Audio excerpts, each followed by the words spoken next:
The road to $10,000 is dealt the wild card. This is round at number 4 of 10 of the Nascar iRacing.com Pro Series. We are at the World Center of Racing, Daytona International Speedway, for the only super speedway race of this NASCAR iRacing.com Pro Series. Tim Terry and Evan Pasoko here to call all the action for you.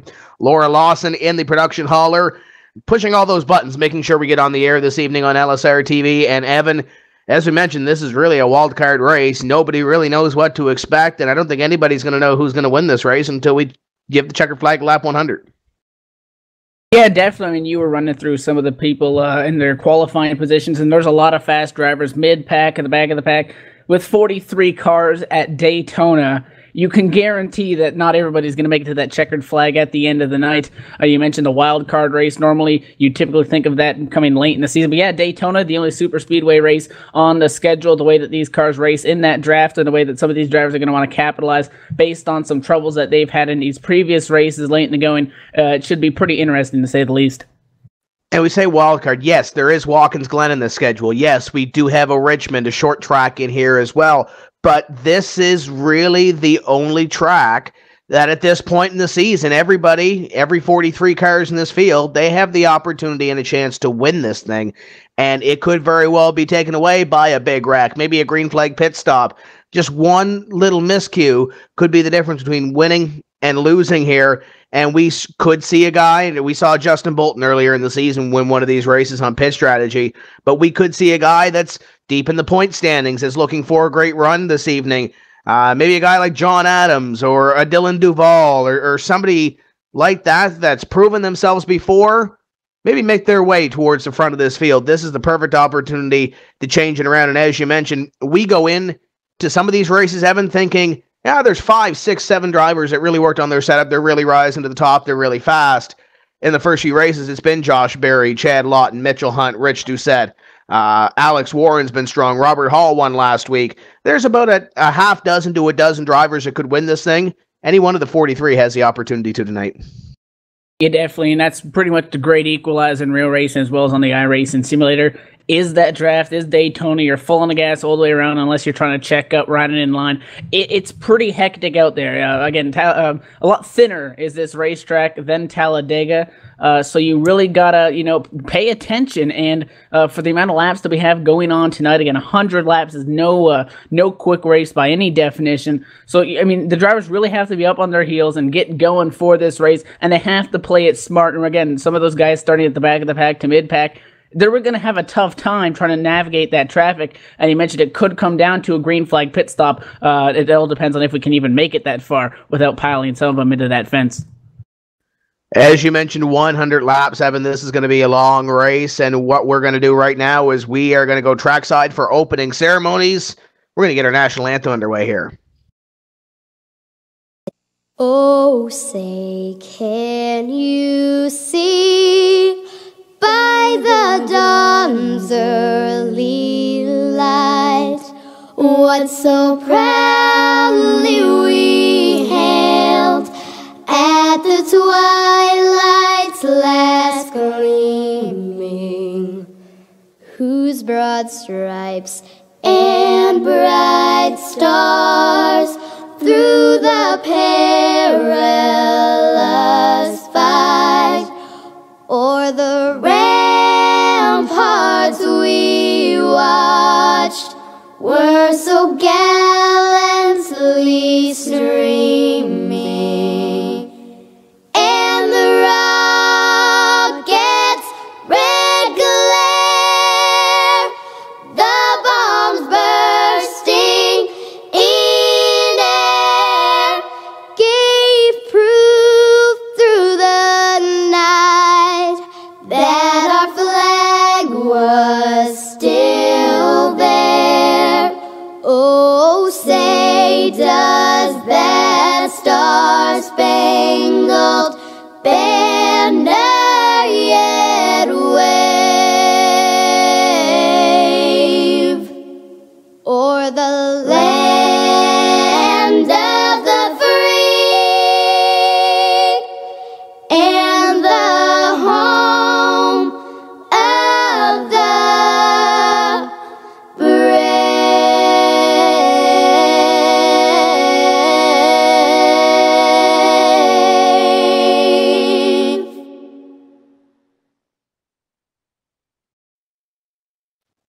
Just a few moments away from getting the green flag for 100 laps in round number 4 of the NASCAR iRacing.com Pro Series. Want to thank Double Clutch for coming on board this season, for providing our broadcasts. You can check them out at winonmonday.com, and also want to give a special thanks to Madwire Media this evening for what they do for this NASCAR iRacing.com Pro Series. Just a few moments away from these drivers getting on the grid and going racing. If you missed the first 3 races, we can tell you that Josh Berry is on top of the point standings, 114 points. Mitchell Hunt is second in the standings in the RealLucky.com, number 19. Rich Doucette, Brandon Chaburko, and Chris Overland, your top 5 in the standings, with Landon Harrison, former Pro Series champion Alex Warren, last week's winner Robert Hall, Patrick Baldwin, and Brandon Bowie completing your top 10. Kwame Ajay did not make the field this evening. Kwame sitting 11th in the point standings, and he was one of 2 drivers. He, along with Kevin Burris, did not make the field, Evan. So you have 2 drivers after qualifying on the outside looking in, and unless somebody hit the wrong button and didn't get into the server this evening, they are going to be on the outside looking in when it comes to this race. Kevin Burris standing to lose a lot more than Kwame. Looking down the standings here, Kevin Burris is 36 in the standings. He only has 2 races under his belt anyway, and that's there's 1 drop race in this series. He's going to have 2 races where he has 0 points, so it's not looking good for Kevin Burris. 36 in points. He's looking to make the top 20. Those numbers don't add up very early in the season. No, definitely. And again, qualifying at Daytona, you're going to be full on that gas. It's really going to come down to how well you built your setup. And I think you mentioned it was somewhere in the range of about 0.002 of a second of the differential that kept him out of the field. So, I mean, that's how close it's going to be. And we could see a finishing distance even thinner than that. So it's going to be interesting to see how this race goes as we start to grid up. So let's go down this 43-car starting grid as the cars begin to form on pit road. It's Chris Overland in the 47 going to be on the pole with a 45.678, 1/1000th of a second behind him. Going to start on the outside. It's the number 10. He likes these super speedway 7. It's Tom Moustakis. How about starting in the 3rd spot, inside row number 2, going to be the number 53 of Brandon Hawk, and outside him, the 4th starting position, to 27 of Cody Bias. The Sim Chassis Verb number 52 of Pat Baldwin, going to start in position number 5 to the outside. In position number 6 to 4 is Brian Day. Mitchell Hunt is going to take the number 19 machine off the grid, P7, and Josh Berry in the 91 car off 8th. 2 guys up there at the top of the points. We got John Adams starting in position number 9 in the 84, completing the top 10. It's the 3 of Brandon Schmidt. Looking outside the top 10, the number 50 of Alex Scribner going to hit the grid, P11, P12, the 30 of Robert Hall. We got Alex Warren rolling off from position 13, and Tyler Laughlin rolling off from 14th in the 51. Steve Sheehan's going to take the number 6 off the grid, 15th, and 16th, the number 9 of Nicholas Morse. PJ Sturgis comes from 17th this evening, and to the outside, 22 is Rob Ackley. Brandon Chaburko in the 48 machine going to hit the grid, P19, and the 13 of Charlie Foster, 20th. Derek Crone going to start 21st this evening in the 07 to the outside. The Snow Cone Productions 33 is Brian Blackford. Lee Heron is going to start 23rd in his number 44 in the 89 machine of Landon Harrison, 24th. Halifax, Nova Scotia's Dylan Duval rolls off from position 25 to the outside, 32, Paul Kashiba. How about Richard Doucette, the 96, qualifying in the 27th spot. Outside him, the 00, Brad Mayhar in 28th. Jeremy Lukaska, 29th, and completing your top 30, it's Billy Price.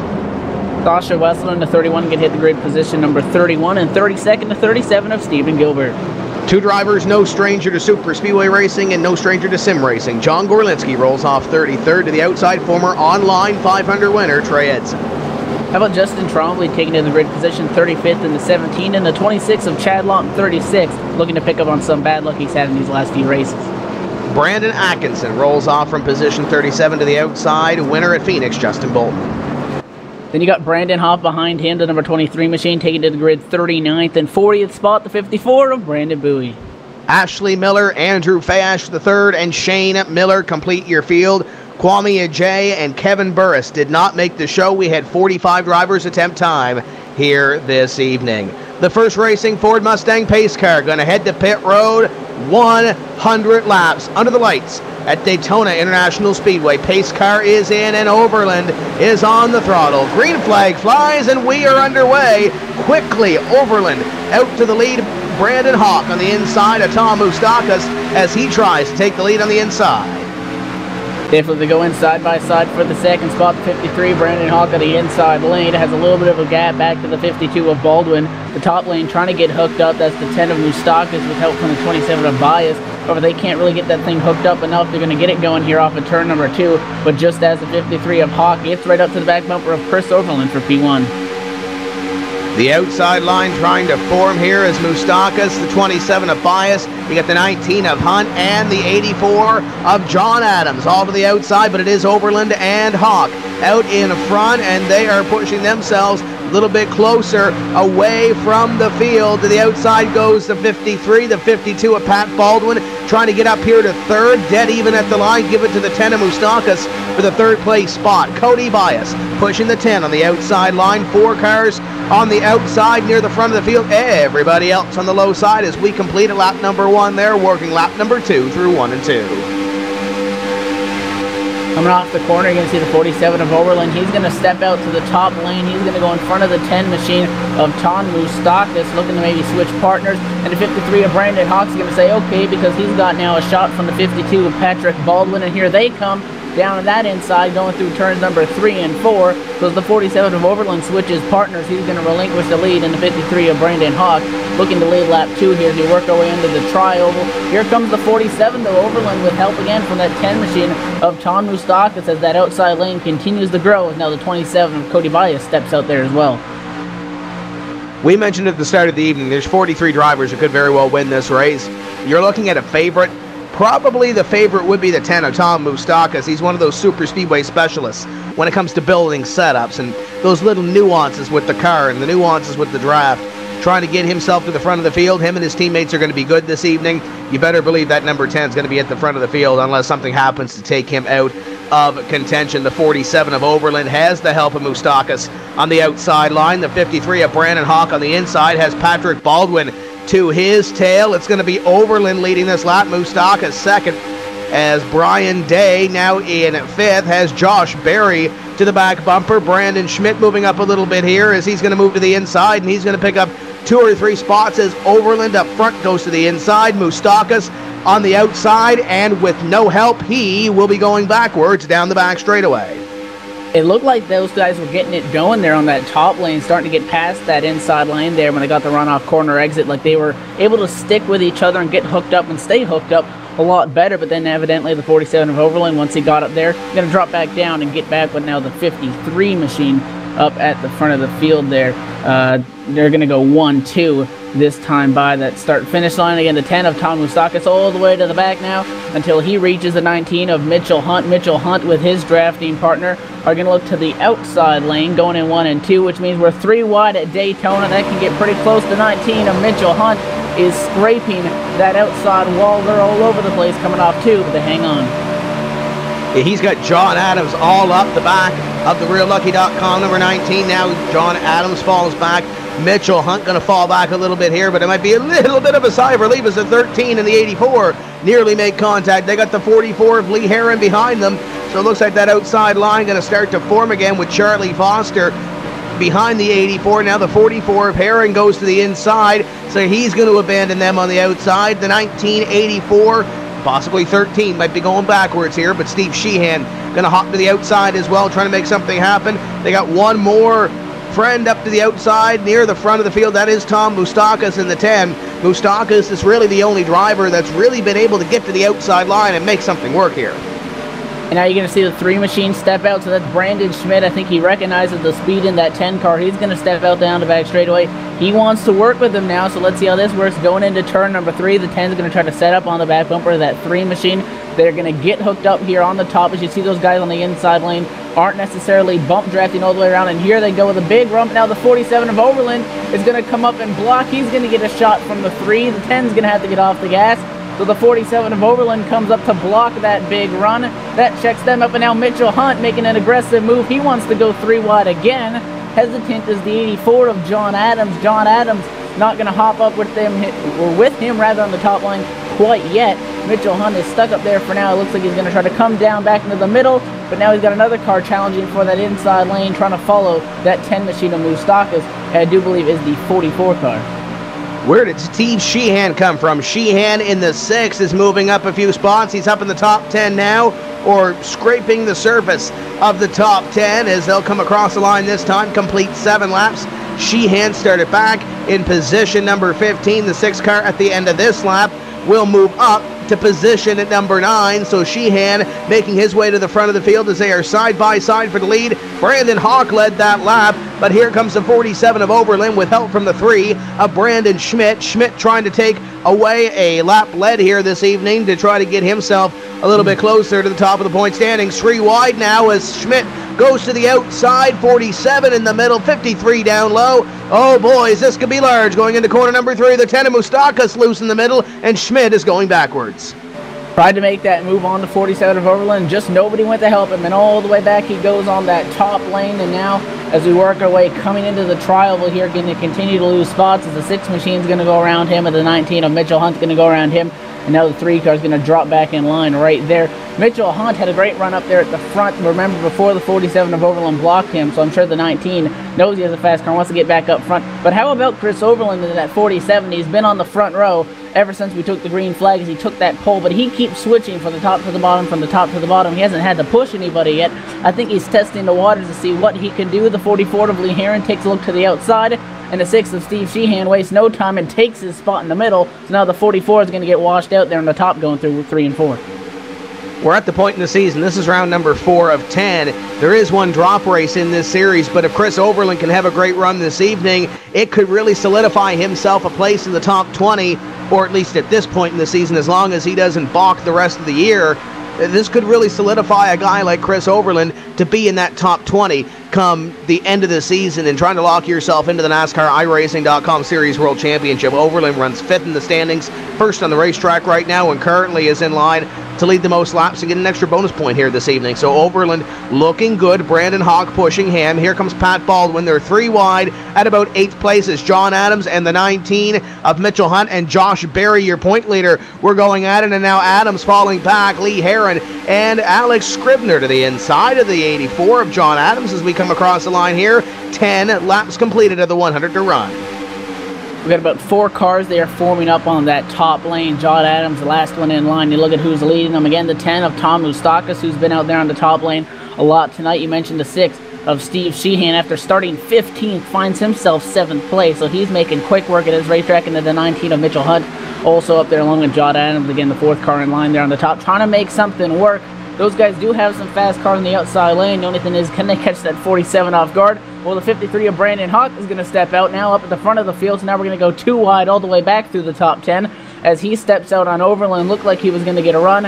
He's going to lose all that speed that he was set to gain there coming off of 4. And now it's going to be Overland with the advantage this time by into the tri-oval, slightly with the lead. But now the 10 of Mustakas is right on the back bumper of Hawk, going into 1 with a slight advantage on the top. You know, and it could be some of the drivers outside the top 10, top 12, what we're seeing here, that's side by side, really not pushing it hard enough at this point, knowing that if these guys continue the way they are, they go 2 wide, the occasional 3 wide, somebody's going to make a mistake and there's going to be a big wreck. We might see some guys possibly save it a little bit, unlike a Chris Overland or a Tom Mustakas or a new leader, Brandon Hawk in the 53, who are pushing it to be up front, lead laps, and try to get some extra bonus points here this evening. At a corner number 4, this time by 12 complete. Mustakas to the outside with help from the 47. Hawk was going to lead this lap, but it's not going to be Hawk. It's going to be Tom Mustakas in the 10 car. So Hawk not going to lead lap number 12. Great move by Mustakas, and now Overland to the inside of Mustakas. Hello, the 47 car. The double clutch 47 going to go to the lead. It's going to be the 10 of Mustakas falling back to second with the 53 of Brandon Hawk, the 52 of Pat Baldwin, and the 4 of Brian Day. Now with his hands full, here comes Steve Sheehan. Yeah, how about that 47 machine of Overland? Very aggressive. I was looking there and I saw that he lost that front row. 2 cars got in front of him. I was going to say, well, Overland's gone off that front row for the first time tonight.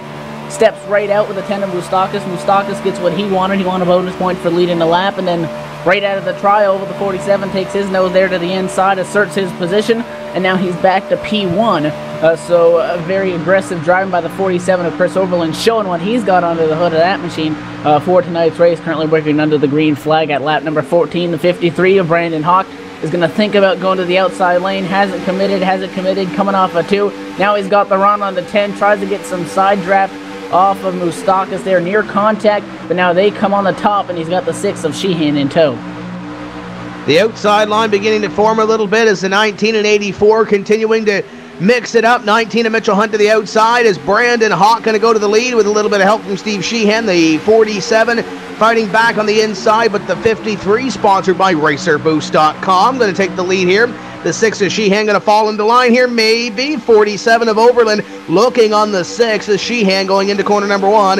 That's the JDR Graphics number 6 as Sheehan tries to lead his first lap of this NASCAR iRacing.com Pro Series season. The 10 of Moustakas and the 52 of Pat Baldwin. At this point, complete your top 5. Here comes the 6, Steve Sheehan on the outside line, former winner in the NASCAR iRacing.com Series World Championship, trying to get back to the pinnacle and trying to lock himself into that series through this NASCAR iRacing.com Pro Series. And he will possibly not lead this lap. Overland to the outside, 47, drag race. Overland going to lead lap number 15. That 47 is just so strong. He tries to throw a block on John Adams. John Adams going to drop up to the top, and he is the 44 now of Lee Heron in tow. Almost beating doors there through the corner. A lane's going to open up on the bottom, and Chris Overland is going to avoid that Earnhardt sucker hole in the middle and get down to the inside line. But he is just so strong. He put the same move on that 53 of Hawk as we saw earlier. He just steps out, takes the second place car in front of him with them, and they go around them. The 47 definitely strong. John Adams trying to make that top lane work. He doesn't have help for a good 3 car lengths still to get back to the 44 machine of Lee Heron. He's going to try to side draft, almost thinking about going into the hole, but the 10 machine of Moustakas closed that gap coming off of turn number 4. So he's going to look for a dancing partner, try to get back down in line as he crossed the stripe that time, P4. So Sheehan will lead his first lap of the race on lap number 16. See Josh Berry in the number 91 trying to push to the front of the field with the 44 of Lee Heron in front of him, and John Adams, a couple of cars on that outside line as well. Here comes Overland now in the 47, giving a push to Adams. John Adams trying to lead a lap here in the Mud Jug Portable Spittoons number 84 as he will be pushed by the 47 of Overland. He will try to cut down in front of Sheehan, and that was almost big. Sheehan in the 6 was still there. The 84 of Adams, they almost make a little bit of contact off corner number 4. They're still going at it. Sheehan going to lead this lap here, but John Adams, what an aggressive move on the outside on lap 18. Looks like the 47 of Overland's going to leave him hanging, though, on that top lane. Overland back to the inside lane, which leaves John Adams up there on the top. Nearly him down on that 6 machine, and then nearly came back up on the 47. It looked like Overland got off the gas to avoid that. Now we're going to see the 6 machine of Sheehan all the way up to the outside wall, coming off of turn number 2 and down the back straightaway. He's going to lose a bunch of spots. Now we see John Adams going through the middle. Can't quite clear the 53 machine of Hawk on the inside lane. He has help with the 44 of Lee Heron on his back bumper through the corner as the 6 of Sheehan's going to go all the way to the back, about 10th place or so in this lead group of cars that we've pretty much been keeping an eye on side by side at the stripe, with the advantage going to the 53 of Brandon Hawk. And they're pretty much side by side all the way through the field, to come up by the 10 of Tom Moustakas. You see him there. He's the 3rd car in line on the inside lane. Contact up at the front of the field. John Adams into the fence, coming back down in front of traffic. He's going to get Sheehan possibly. This should be the first caution flag of the evening. Adams' car is destroyed on the right-hand side as they run down the back straightaway. Tough break for Adams. And the comment that I was going to talk about, Moustakas was wondering that if these leaders knew that there was still an excess of 85 laps to go, and then you saw that incident there up at the front of the field, you're going to try to take a look and really try to clue in on what happened there with Adams running on that front lane. Remember, he just got there, was really trying to get some side draft, and it looks like maybe Netco, because they still had a good foot, half a foot in between him and the 53 machine, knocked him sideways. The 4 was able to get around it. The 84 of Adams got into the right side door. The 53 of Brandon Hawk. Hawk getting some damage. Somehow, though, the 14 put her in the outside wall, hung on to it, and nobody else getting collected in that incident. That could have been big, considering that happened up at the front of the field. But nonetheless, under our first caution flag of the night, we're going to slow him down. You know, prediction code or net code or whatever you want to call it or not, the 84 of John Adams, it looked like to me in the first fifth of this race, up in front of the field, It looked like he was kind of not giving that guy on the inside a ton of room early in the race, albeit these guys are racing at a super speedway. There is side draft in this sim, and you want to get every single advantage that you can. But early in this race, John Adams really pushing the envelope, trying to get everything that he can, and he may have just pushed that envelope just a little bit too far there when you look at it, as it's going to be Lee Heron going to lead our field likely onto pit road, as this will be the first time they've had an opportunity to catch their breath in the first 20 laps. It'll be Lee Heron, Brandon Hawk, Josh Berry, Chris Overland, Tom Moustakis, John Gorlinski up to 6th, Pat Baldwin, Brian Day, Charlie Foster, Mitchell Hunt, top 10, and they all are going to come on to pit road here. We still have our 43 starters. They are all on the lead lap, and we'll see if anybody gambles here, see what they have to take for fuel, and see if they do opt for 2 or 4. I would expect a lot of these drivers to take fuel and possibly 2 tires. Yeah, Dave, we're going to see everybody coming down the pit lane. The 44 of Lee Heron entering as the race leader, taking no tires, a fuel-only stop for the 44 machine. He's going to lead him off pit lane just over the 91 of Josh Berry. So looking like no tires is the call. Actually, as the 53 of Brandon Hawk does exit pit road position number 1, had a better pit lane selection than the 44 of Heron. So looking like no tires and fuel only for these guys. Yeah, it looks like Overland may have got position number 2 or 3 out of that, as we're trying to figure out where everybody's running. Brandon Hawk was the first off pit road, as Overland was close. He actually may have got second by what I'm seeing here as they form up down the back straightaway. Lee Heron, Josh Berry, Tom Moustakis is up there as well. We've got some interesting characters up near the front of this field, and then there's going to be some drivers that we haven't talked about a whole lot this evening. Sure, we talked about Josh Berry and Mitchell Hunt running up in the top 10. How about Rich Doucette, though? The 96 car was running near the back of the field. I believe he picked up some spots on that pit stop, but qualified 27th, and he was in 28th when they did come on to pit road. So Rich Doucette is trying to gain some positions in the number 96 car this evening, sponsored by Tim's Corner and Murph Dog and a bunch of other associate sponsors on that race car. But the 96 of Rich Doucette, he's trying to get a little bit closer to the field here. Haven't talked a whole lot about him this evening, but he's up there in the point standings looking to gain some more positions and some more points here this evening, as he came in only 8 points out of the point leader, Josh Berry. Talk about some guys that want to turn their luck around. How about Chad Lawton in the 26? I mean, he's sitting 30th right now. Not the position that he wants to be in right now by any means, with a bunch of race cars on the track still. If something goes wrong, he's going to have a handful trying to avoid that. But how about the 48 of Brandon Chaburko? Currently sitting 21st. It's a scoring update. He's going to lose a couple spots there. He's actually going to show up 16th now as everything cycles through. You look at the points entering tonight, 4th in the standings, about 9 points back from the championship leader right now, Josh Berry.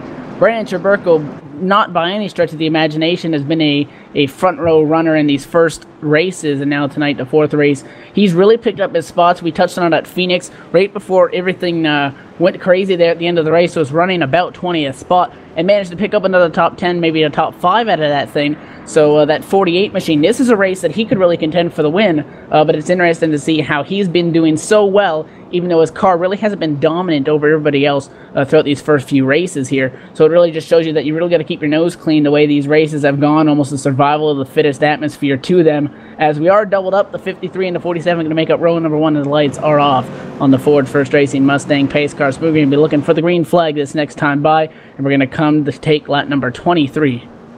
Got some new drivers near the front of the field. Top 10, pretty much status quo. At least those drivers that were in the top 10 are still in the top 10, minus some adjustments.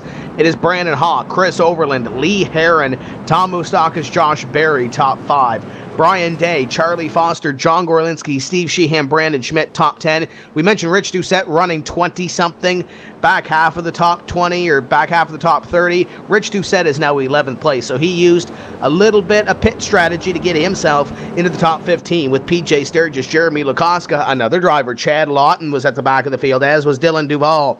They run 14th and 15th. This is the First Racing Ford Mustang pace car is set to vacate the racing surface, and the 53 of Brandon Hawk will look to lead some more laps here. We go back racing at the completion of 22, start at 23. Brandon Hawk in control. The RacerBoost.com 53 is on the loud pedal. Green flag flies. Watch Lee Heron on the inside of Chris Overland. 44 on the 47 as they go side by side. It'll take them a little bit to get up to speed here as they go down into corners number 1 and 2. The 44 has the 91 in tow. He's going to bring the 13 and 6 along for the ride on the inside. Here comes those top two guys on the outside lane. The 47 of Overland getting a shot for the 10 of Tom Moustakas coming off of turn number 2. They are hooked up before the 53 and the 44 on the inside lane. So here they come going into turn number 3. The 47 going to get about clear on that 53. I think he's going to stay out there with that 10 machine of Moustakas. Remember, they worked together before we saw that caution flag, and they have a pretty good run here through the top, considering their entry there in corner entry on the top lane. About side by side with those guys off floor, they're going to get a little bit of a run, and it is going to be Overland that's going to lead this lap. Those guys trying to get clear, but hanging tough there on the inside line. But here comes the 53 of Hawk with the 44 of Heron on their inside line going into 1. Side by side for the lead position, Hawk and Overland, the 44 and the 10. Also side by side, the 91 of Barry trying to insert himself into the battle and trying to lead a lap here this evening in the Speed Coast Chevrolet SS. 91 of Barry looking at this battle in front of him side by side. The 4 of Brian Day to the outside of the 91 and the 13 of Charlie Foster trying to insert himself into the fray as well. This time by at a corner number 4. They come up with 24 laps completed. Who's it going to be at the line leading this 24th lap? The 53 gets a run. It's going to be Brandon Hawk over the 47 as Overland tries to get that push from the 10. Barely, that is, but definitely the inside lane is going to get it by about 0.13 of a second there. Looking on the inside lane now, it's going to be the 53 of Hawk having the advantage. The 44 of Heron in tow as the 47 of Overland loses a little bit of speed through the corner as he got disconnected with the 10. Now they're going to get hooked back up as the inside lane kind of stalls out and has to check up as the 44 of Heron tries to reassert his spot on the back bumper of the 53. Now we're going to see the advantage go to the 47. The 44 with a big wiggle on the inside lane, catching that apron. He's going to hang on for now. And they're going to be side by side coming off of turn number 4. Drag race to the start-finish line, but it looks like it's going to be the 47 of Overland is going to lead this time by that stripe. 1/4 distance this time by at the Daytona International Speedway. The 47 of Chris Overland, your pole sitter, comes down now in front of the 53 of Brandon Hawk. It leaves the 10 as the leader of the outside line, the 4 of Brian Day, and hello, Rich Doucette, the 96. They called him Freebird this week in testing. The 96 of Doucette is trying to make his way to the front of this field. He's got the 4 and the 10, and we may have a black flag on the 47, I believe, Evan? Yeah, definitely. Everybody's discussing it right now over the radio. The 47 appearing to be black flagged for cutting the course.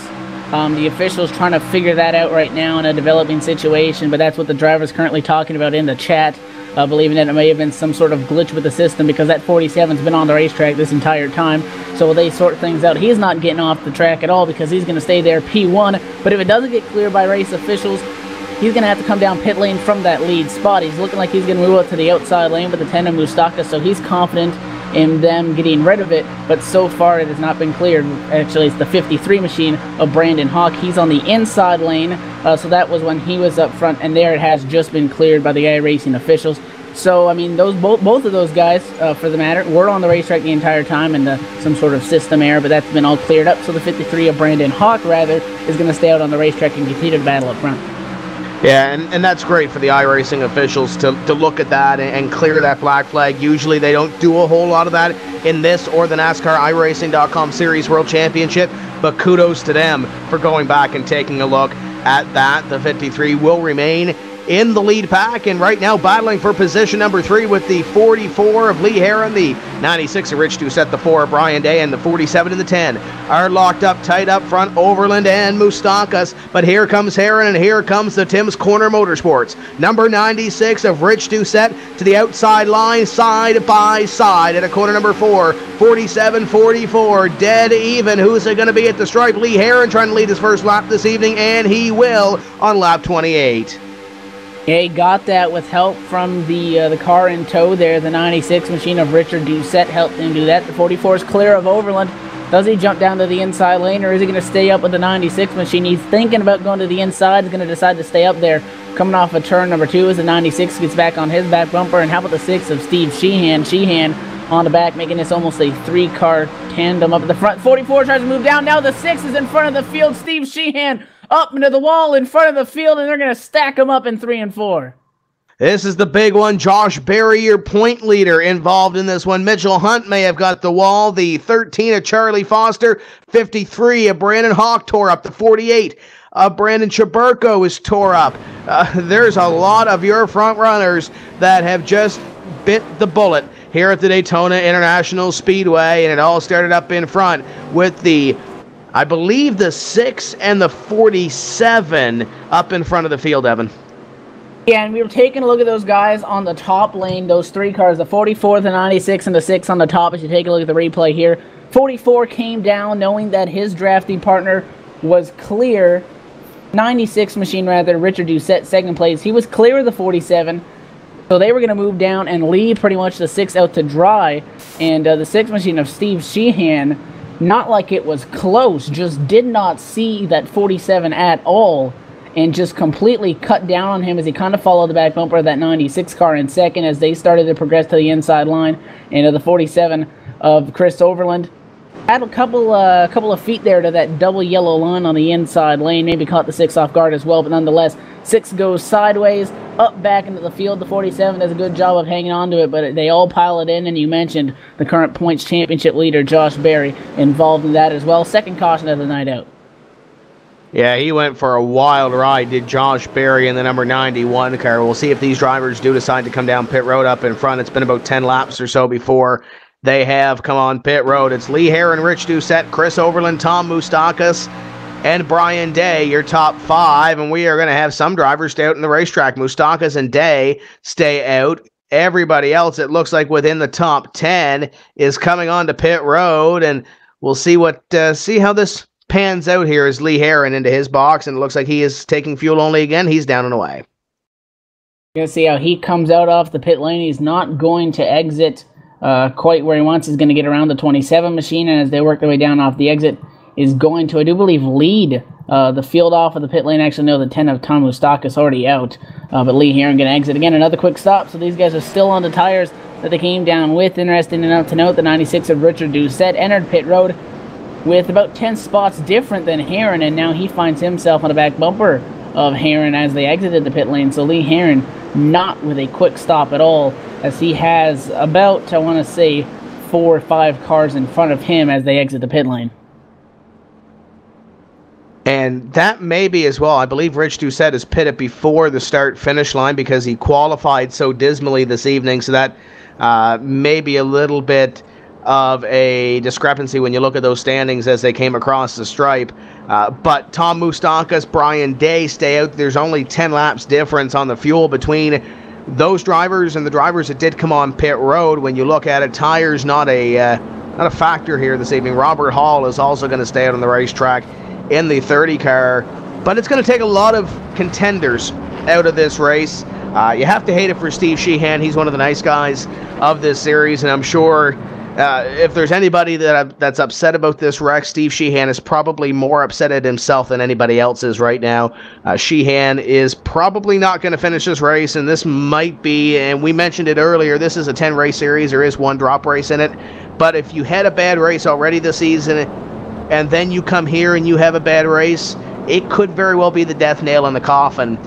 Those other drivers, as long as they keep their nose clean, qualify each week, and they're there, it could very well be a top 20 finish for them to lock themselves into the series. You see Robert Hall coming onto pit road, and I believe the Madware Media number 9 and Nicholas Morris is also coming on pit road under this caution flag as well. But that for Steve Sheehan, after missing the first race of the season and having a couple of top 20 runs, he's sitting 41st right now out of the race. That might be the death nail in the coffin for him. Brandon Chaburko is also sitting on pit road right now. He is currently 2 laps down. The only driver behind them right now is Sasha Wessler, being shown as 8 laps behind the pace, and the 31 car still on the racetrack. So it looks like it could very well be a 42nd and 43rd place finish at this point for Sheehan and Chaburko. It's a tough break for Brandon Hawk as well. Hawk ran up front for a majority of this race. Led laps this evening, and Brandon Hawk is sitting as 1 lap down in position number 40 on pit road. And we discussed him running up there at the front of the field, getting that black flag clear. He's sitting down in the pit lane, getting repairs to 91. Josh Berry getting repairs done to that race car as well. So several guys coming down for more damage repair, including John Adams, the 13, Charlie Foster. So lots of these guys torn up, and with still a good number of laps to go in this race, with the draft being so important, unless we see a really big one, those guys have already lost some laps being down there on the pit lane and are out of contention for taking home the victory so far tonight. Lights remain on that Ford First Racing Mustang pace car, however, so we're not doubled up yet. We got at least one more circuit around the Daytona International Speedway before we go back to green. Quick update on the weather. Partly cloudy, 78 degrees Fahrenheit, winds to the north at 2 miles an hour, and relative humidity at 55%. So the only real change to this based on or as opposed to the default weather settings would probably be that temperature. Other than that, a fairly normal atmosphere for tonight's race. So when you look at the point standings here after this wreck, Josh Berry, that car's trashed. He's sitting on pit road right now. Likely going to fall a lap down, and if he doesn't, it's going to be near the rear of the field, probably for the speed code number 91. So this may be very well his throwaway race, as the field is going to come by this time. Josh Berry is still sitting on pit road, and I don't think the 91 car is going to be moving before the field comes across and puts him a lap down. So Josh Berry is going to be shown as 1 lap down here, at least as the field begins to form up for this restart. So Berry is 1 lap down. He's outside the top 30. Brandon Chaburko is multiple laps down after that wreck. He's sitting 2 laps down right now. Let's look down the list. Chris Overland was involved in that wreck but got off scot-free. He's going to sit in position number 6. Mitchell Hunt is going to sit in the top 15, I do believe. Trying to find the number 19. Mitchell Hunt is going to run 35th. I guess I'm mistaken there, because Mitchell Hunt's not on the racetrack right now in 35th place, so that's going to hurt him in the standings. The best person in this battle right now, when you're looking at all this, Rich Doucette is running in position number 4. The 96 car looking good here this evening. It may be him and the 47 of Chris Overland going at it when it comes to a championship battle following this event. The other drivers in this fray, the 89 of Landon Harrison is sitting back, let's see, position 15, so not bad for Harrison. And Alex Warren, former Pro Series champion, is sitting in 22nd, still on the lead lap. So there's some interesting cards in this battle right now, but Rich Doucette and the 47 of Chris Overland seem to have the at least hands that are ahead after the flop. And definitely, the lights are off. We're doubled up, so we're going to be looking for the green flag this time by. Really, really tough break for both Mitchell Hunt and Josh Berry. As you can call those guys almost the most consistent so far through this Pro Series, running up there at the front of the field. They've been able to get around everything in that one. Just inevitable and being collected. Field's going to work off turn number 4, I do believe, this time around. We're heading down the front straightaway. We're going to be looking for the green to come take lap number 34 of 100. Still a long way to go. Tom Oustakis in the number 10. Going to lead this field to green. Lee Heron to his back bumper. Green flag is out. 44 of Heron pushing the number 10, as they will have the top 2 spots. The 4 of Brian Day will have the 96 of Rich Doucette. And look who's up in the top 5. It's the double clutch, number 26 of Chad Lawton. Lawton trying to also bring another double clutch car near to the front of the field. That is Chris Overland in the 47. As the field gets formed up, they'll head down the back straightaway. The 96-26 teammates are teamed up together. They're bringing the 47 along with them, and they're trying to dispatch the 4 of Brian Day outside the top 5.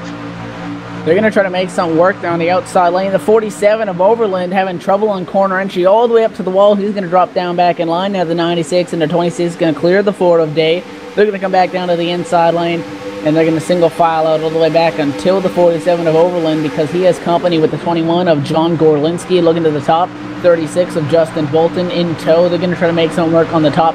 That restart was very slow compared to the ones that we've seen in the past. They really single filed out quickly. Nobody was up really on the steering wheel that much, and that was able to give those leaders the restart and the jump that they wanted and allow them to get hooked up, which is why the 10 to 44 remain hooked up and in front of this field at this point in time. Is now just John Gorlinski's efforts are going to come to a halt. They're going to come back now to the inside lane behind the 47, but they're going to go side by side in front of them with Lee Heron to the outside on Tom Mousakis through 3 and 4. And that's not going to work very well. Rich Doucette going to go to the inside. The 26 of Chad Lawton going to try to follow him through the 4 and 47 are also teamed up here. And we see a lot of single file racing here. 47 of Overland going to go to the outside line. But 1, 2, we got about 8 cars here that are starting to break away from the field. And for the most part, they have stayed single file. Gorlinski going to go to the inside. Now the 47 of Chris Overland. The question might be here, we saw that wreck up in front as Doucette goes to the lead here on the 10. Tom Moustakas bringing the 26 along with him. We saw that wreck. It happened near the front of the field. We got some damaged cars now in this race. Could that very well be, or maybe kill a little bit of that sense of urgency that we saw with a 15-20 car pack going 2 and 3 wide at times as the 96 car takes the lead? Could that very well maybe have calmed down some of this field? It's very possible. However, the 47 of Overland continuing to be aggressive. He is not letting up anytime soon on the back bumper of the 44 of Heron. Heron goes up. 47 is going to follow him. The 26 of Chad Lawton thinks about stepping up. How about the 26 of Lawton? Chad Lawton not qualifying well by any stretch of the imagination. 36th is where he took to the grid. He's sitting P2 right now. Remember, trying to get some points here after having some tough luck late in these last few races. He's running up front, but there is the 44 of Lee Heron on the top with help from Overland. Overland is still being aggressive, but they have been a lot more controlled than what we saw at the beginning of that. The gap back to the 15th place, actually the 14th place car, PJ Sturgis, is over 2 seconds long, which is really where the big pack is. So these guys up front can definitely take a little bit more easier now than they did before as the 44 of Heron gets left out to dry. As that 47 of Overland goes back to the inside lane. I talked to Chad Lawton earlier in the week, the double clutch number 26 driver, and he's been really dejected after the first 3 races. Had one of the fastest cars in each of those 3 races, really has nothing to show for it. And now he's up front with his teammate Rich Doucette. Doucette, on the other hand, though, he's been really flying the flag for the team. He's running in position number 3 in the standings, tied for second, actually, if you look at it. In the standings, only 8 points behind Josh Berry, and could very well leave here this evening with the point lead as Doucette will come across the line and lead lap number 38. The 10 of Moustakas pointing to the outside, and nothing going to be happening there going into corner number 1, but it's a tale of 2 seasons, really. And you look at their other teammate in this series, Dylan Duval. He was suspended last week, back this week behind the wheel of the GX Gaming number 42. Their teammate Kenny Humpy was suspended earlier in the week as well. So it's been Rich Doucette, and then it seems like the bad luck has bitten the rest of the team. And definitely just keeping an eye on up front now. 2 cars trying to make that outside lane work there, as they have 2 of them. The 10 machine of Moustakas, the 47 of Overland, and there goes the 26 of Lawton. He thought about it earlier. This time does it, makes an aggressive move with no inches to spare, and coming by the stripe, he's actually going to get the advantage. No, he just missed it, but he has a little bit of a lead going here into turn number 1, and he has the 10 of Moustakas on his back bumper. We've talked about the 10 a lot so far tonight. He's been very good on that top lane, continuing to make that work very strong and off the corner. Going to try to get that 26 machine clear, and he hopes maybe to go with him. 26 is going to leave him out to dry. 26 to the inside, and the 47 of Overland is going to take that advantage. And Overland's going to get right back up on the back bumper of the 10 again. Now they're going to try to go for the front through 3 and 4.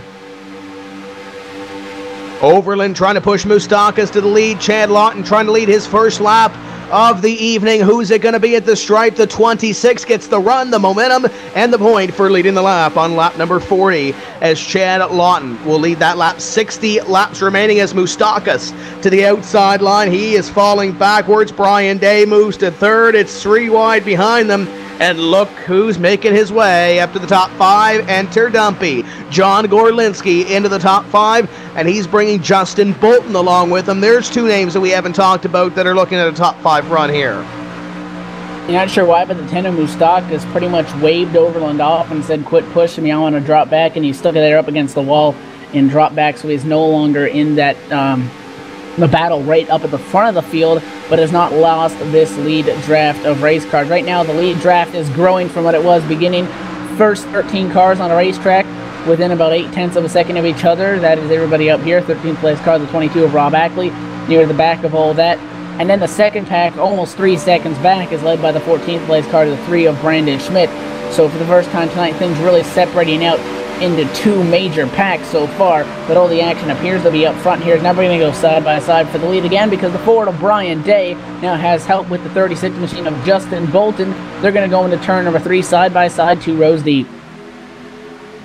36 car trying to push the 4 to the lead. The 26, 96 teammates to the inside. 47 of Overland goes to the outside. 26 trying to play both lines here, and it's going to kill his momentum. Oh, 47 and 96 nearly had a moment there as they went 3 wide. 47 fit himself into a hole that almost wasn't there. The 21 of Gorlinski to the outside, and that sense of urgency that I talked about 8 laps ago that we thought was gone, I guess it hasn't gone anywhere, because Chris Overland is back in the mix. The 47 to the inside and looking for a little bit more than top 5 run. He's going to push Brian Day in the 4 on the inside line, and he's going to look for the lead position. 26 cuts down. Lawton going to try to lead lap number 43, 36, and 44 now to the outside. Yeah, Chris Overland is definitely being aggressive. We've seen him up front all night long. That could come to bite him later on in the going here, but right now it's doing exactly what he wants it to do, and that's keeping him up there in contention to lead laps and be in that front group of race cars. But that was close. We saw the 21 of Gorlinski make really an evasive action to go 3 wide, as the 47 of Overland snuck it in there 3 wide and then stopped to the outside lane right when the 21 of Gorlinski maybe wanted to get on his back bumper. But they're continuing to shuffle and switch lanes, because now we see Overland on the top. Now we see him on the bottom because he wasn't satisfied with the run that the 36 of Bolton had down the back straightaway. So he's going to go back to the inside lane, and now the 36 of Justin Bolton's going to go all the way back and try to pull in line right there behind the 44 machine of Lee Heron. And now we're going to see the 36 jump out of line, and the 44 is going to follow with them. So that is the 96 of Richard Doucette and the 44 of Lee Heron now to the top, so they continue to shuffle all over the racetrack. And look who's just behind that 36 car of Bolton. It's the 33 of Brian Blackford and the 23 of Brandon Hoff. 2 drivers we haven't talked about a whole lot in the top 10. And they're trying to make a name for themselves, as the 26 is under fire from his teammate up in front. Rich Doucette in the 96. Going to get the push from the 44 of Lee Heron. And hello, Rich Doucette. Freebird goes back to the lead on lap number 45, as he's going to try to hold it, because he's got the 36 of Bolton pushing the 44 of Lee Heron. Heron in his Ford trying to take away the top spot here. They come out of corner number 4. The outside line will have the momentum. The 44 of Lee Heron will try to hold on. The 96 gets up there, not going to do it. 44 car going to lead lap number 45. Yeah, very fluid action here up at the front of the pack. Now you're going to take a look at the 36 of Bolton with no help, but he sees the 21 of John Gorlinski coming. The 10 machine behind them, Tom Moustakis, is looking like he's going to go to the outside as well. So very fluid movement here up at the front of the field. Now the 36 of Justin Bolton now has a run on that, or actually the 96 machine rather. Richard Doucette has company with the 26 of Chad Lawton there up on the top. They have a run on the 44 of Heron. It's going to stall out with that corner entry in the top lane, but they're going to get that run here coming off the corner and try to get that advantage when we come by the start-finish line. It's going to be a drag race for the 26 staying on the back bumper. The 96 is just going to barely give them an advantage. I do believe, no, 44 of Heron led that time by only 0.02 of a second, but it really shows you. Oh, big wiggle, the 47 of Overland around in front of the field. He's going to save it. What a save by the 47 of Overland.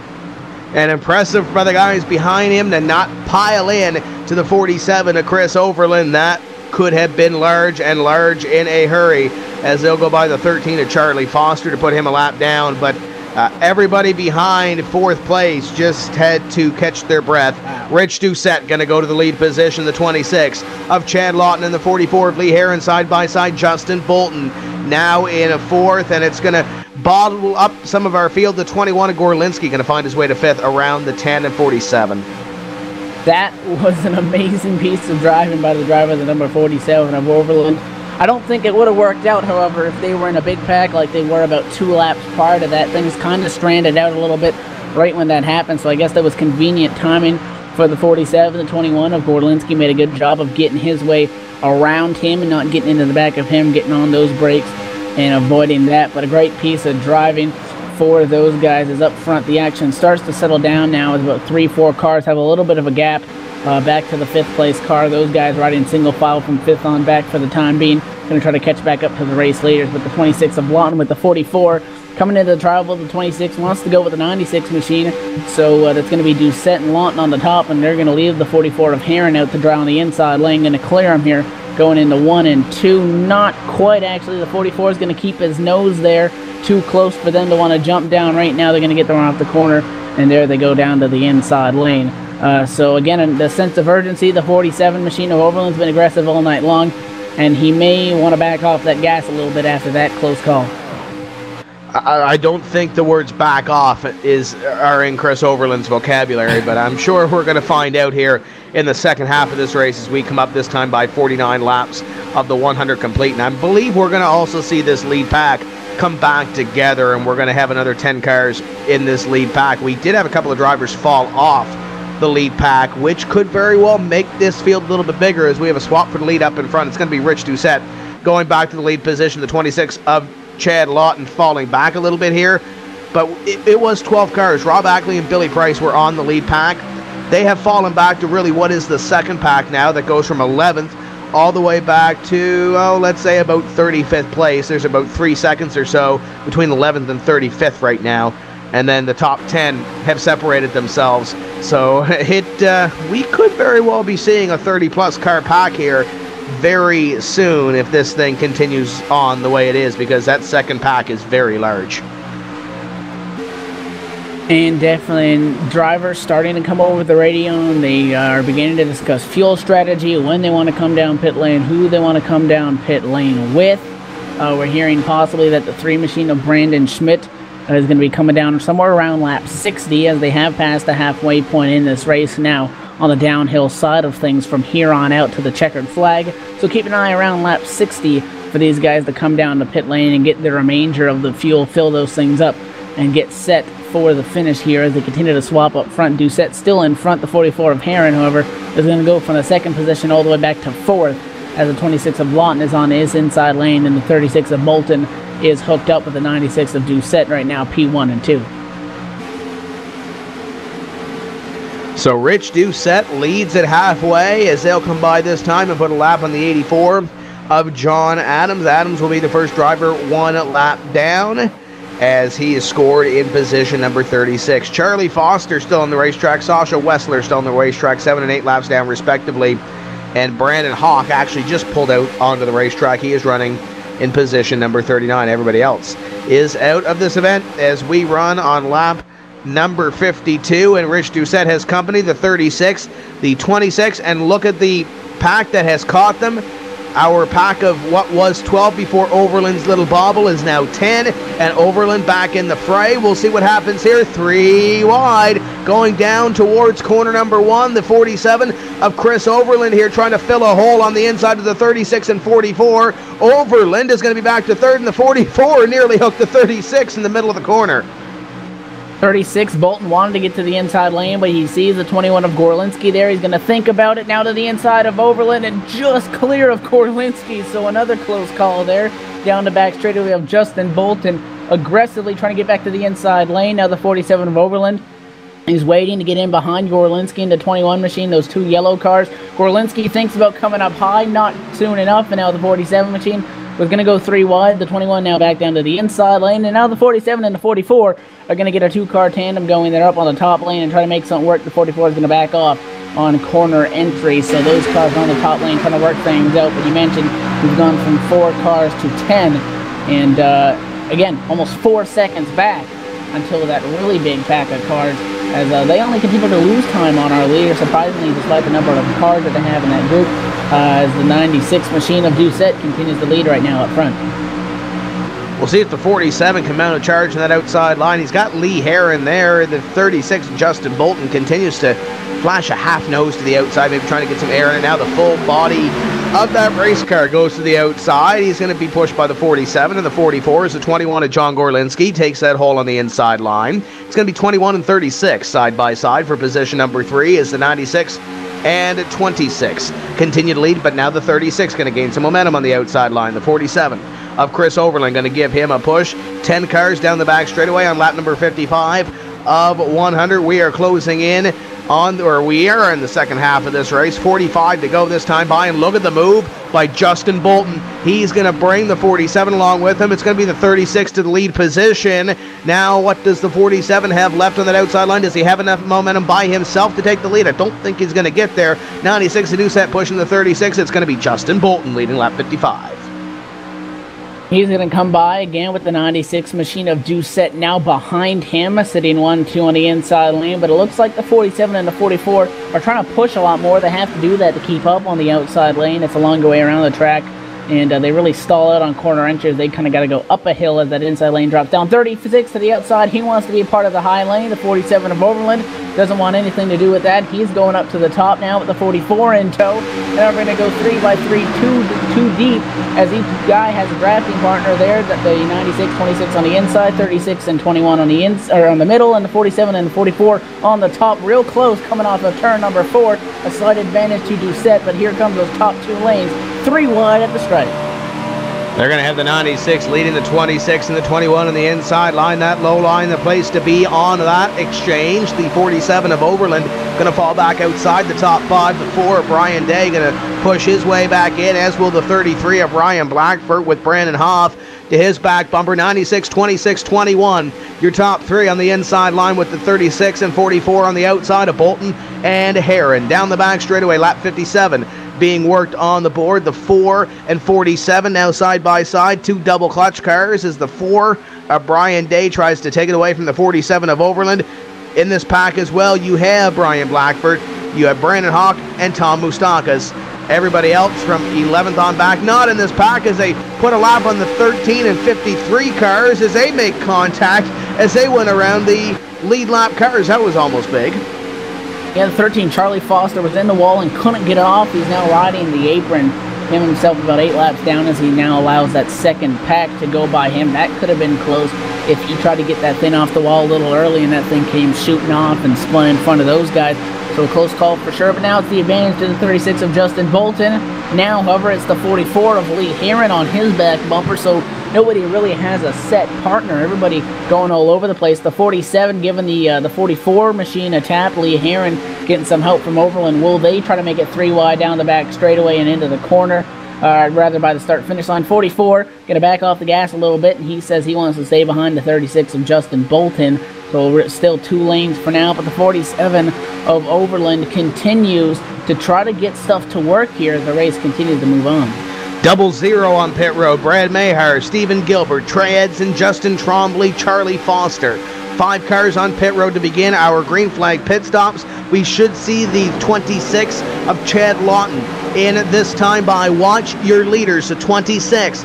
I believe the 96 should be coming along with him. Those 2 are teammates. Who comes down into pit road at the completion of 59? Here comes your top 3. Lawton, Doucette, and Bolton. Going to peel off the racetrack. They're going to have to woe it down to 55 miles an hour. Going to be close at pit entrance as the 26 peels off the 36.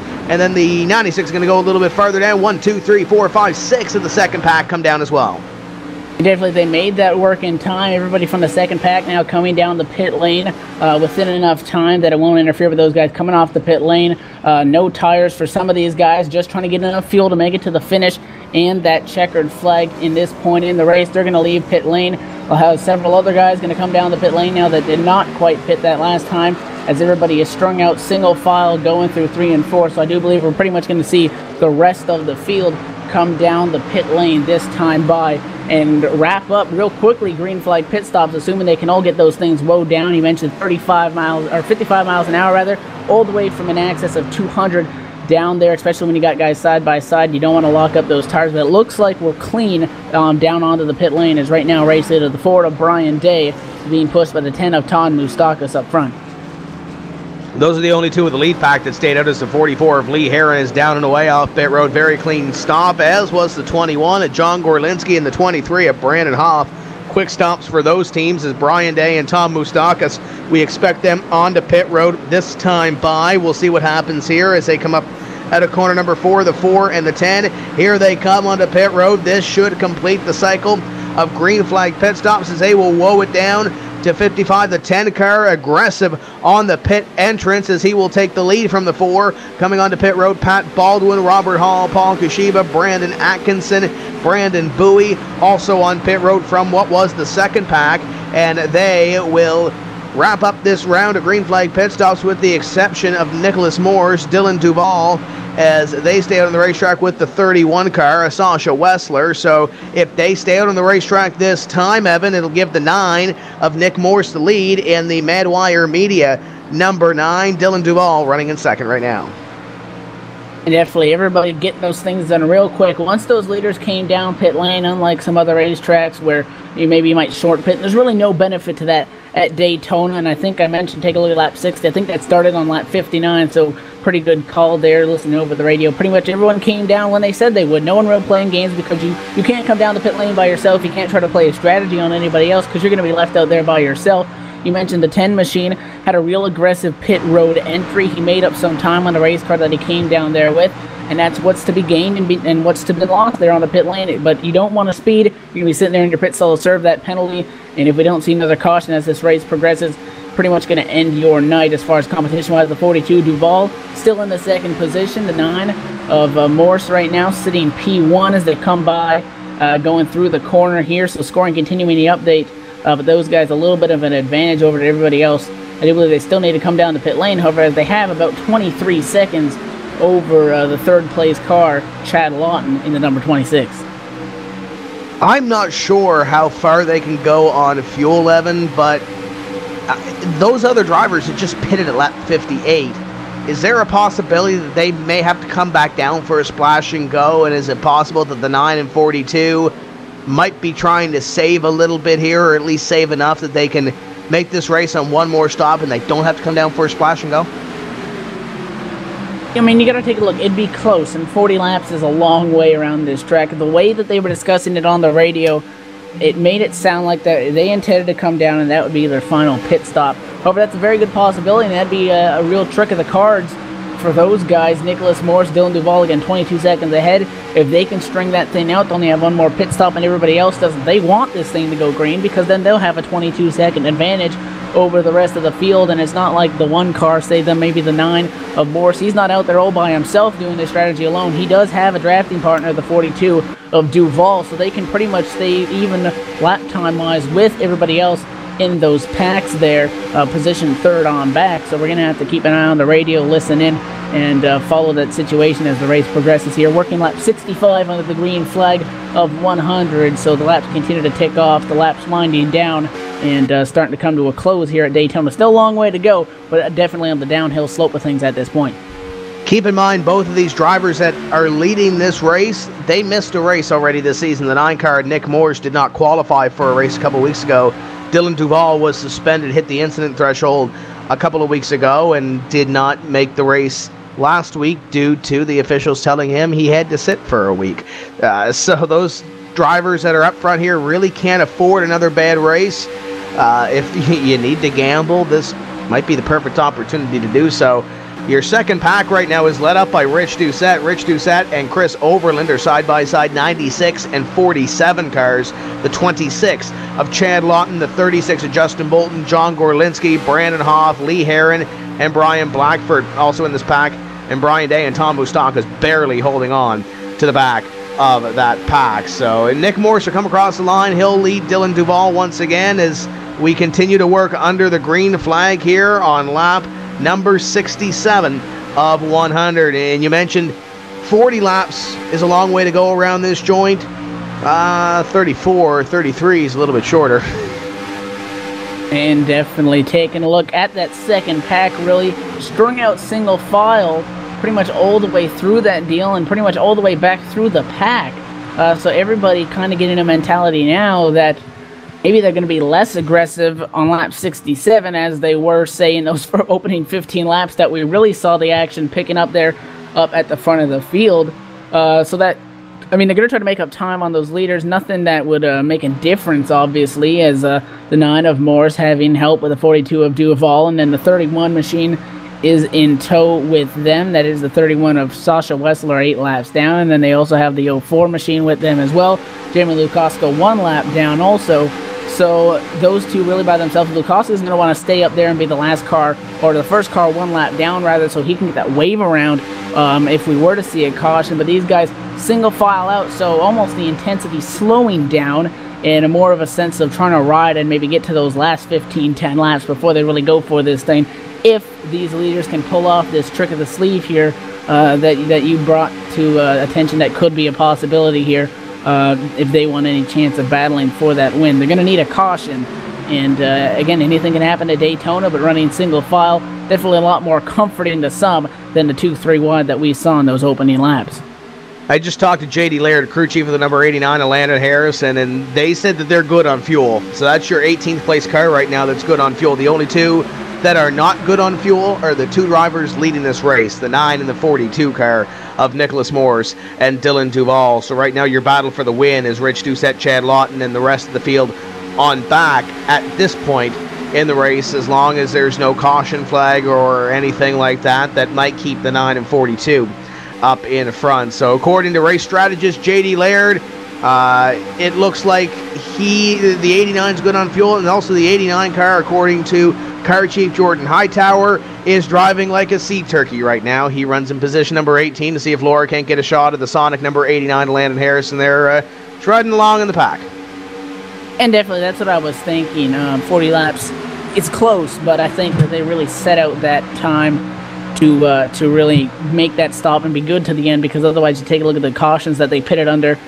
If they weren't able to make it from lap 60, then they could have easily gone longer, considering most of them topped off on the pit lane. So that does make sense. So not sure what the 9 and the 42 are trying to play. Maybe try to lead some laps, get whatever bonus points they can, and then hope that maybe a wreck back in the pack, they can make their stop and do something.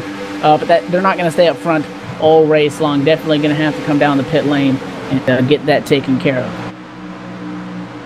And they are 21 seconds ahead of the pack. Rich Doucette in pack number 2 is sitting in position number 3 right now, 96, 26, 36, 47. Your top 4 in that pack with John Gorlinski and a bunch of others that were running up front. Essentially your top 10 from prior to the cycle of green flag pit stops are back there from 3rd all the way back to position number 12 right now. 9:42 will bypass pit road this time by complete lap number 71. So we have 29 laps to go for the 9 and 42 car. And, you know, it might come down to if Nick Morse does lead the most laps here this evening. If he can pound out a few more laps, that's an extra bonus point. These guys are racing for the top 20 to qualify in for the NASCAR iRacing.com Series World Championship. Every single point will count.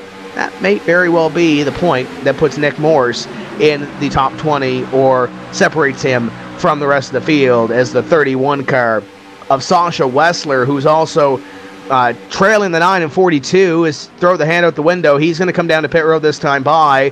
We'll see if the 9 and 42 follow him down as they come by. It's going to be the 31 all by himself coming on to pit road. So 72 laps completed on the racetrack for the 9 and 42. And definitely within 30 laps to go, these guys really need a caution if they want a shot. Actually, rather those guys need a pit, so it doesn't matter. And that's why you're seeing the intensity pick up. Now the 47 of Chris Overland sitting P5 right now, as now Dylan Duval in that second spot, coming over the radio announcing that he is going to come down the pit lane this time by. And I'm assuming that the 9 of Nicholas Morse is going to come down the pit lane as well. Unless he wants to be riding out there by himself and try to pick up a couple more laps led. Maybe challenge for most laps led and get another bonus point you talked about. But meanwhile, side-by-side, 3 rows deep in that second pack of race cars, the 47 of Overland on the outside lane with the 44 of Heron and the 21 of Gorlinski in tow. 2 wide, 3 rows deep back there from 3rd on back, as they are both now down the pit lane. Nick Morse gave up a lot of time coming onto pit road in his pit entry. Dylan Duval a little more aggressive, and he was close to speeding on pit road at that line, but I believe he got down to speed in time. And actually, Duval will lead that lap on the exchange because his pit stall is right on the start-finish line. There go your leaders, Rich Doucette, and now the 47 to the outside of Chris Overland. This is now your battle for the lead in corners number 1 and 2. And those 2 leaders that were there, they are likely going to come out 32nd and 33rd, or 31st and 32nd, respectively. As it's game time now. The gloves are going to be off. This time by across the stripe, there's 26 laps to go. leaders tell me, or at least some of the strategists tell me on some of these cars, Evan, that they can make it on fuel. Better leave it all out in the racetrack right now. We're going to see who's going to win at Daytona here. Yeah, definitely. That obviously making sense and coinciding with the pit strategy and everything making sense now. I do believe the top 10 cars are in that lead group that we talked about, but that second group of race cars is a lot farther back. But they actually made up a little bit of time. The real gap is the 11th place car, 51 of Lautland, about 2.8 seconds back, and then kind of string out from there on back. So those guys are going to need a caution also if they want to get up and contend with the lead. So that's why you're really going to see these leaders going for it. The 36 with an aggressive move to the outside lane. That's Bolton. Bolton going in front of the 47 of Overland. Overland, again, with such a dominant car tonight, can really pick and choose who he wants to go with. He sees the 96 come up. The 36 thinks about going to the top, and the 47 going to jump out of that situation, and Overland back down to the inside line as now he leaves Doucette up on the top lane with Bolton going to make something work. The 26 of Chad Lawton, seeing him running up at the front of the field once again. We've seen him do that in past races, just hasn't been able to close things out quite yet, so he's looking to improve on that and has a strong run going tonight at Daytona. Here's the second thing we got to worry about as well, and I say second thing because it could very well be second pack that we have to worry about. If these drivers continue to go side by side in front of the field like they are in this first pack, the second pack last time by gained 0.2 of a second because they are riding along single file, or they were for the last few laps, and they still are all the way back to position 24. So if these guys up front continue to go side by side like they are, it's going to go from a 10-car pack to a 24-car pack as Doucette will lead that lap there. Lawton, Bolton, Gorlinski, Heron top 5. And that time by, it looks like the second pack actually lost a little bit. So that's my strategy or my thought may very well be out the window there. But it's happened before. We've seen some drivers haul down the pack, but these guys don't want to make a mistake up in front. If one small mistake is going to bring out a caution flag, and then we're going to have probably a 30-something car pack.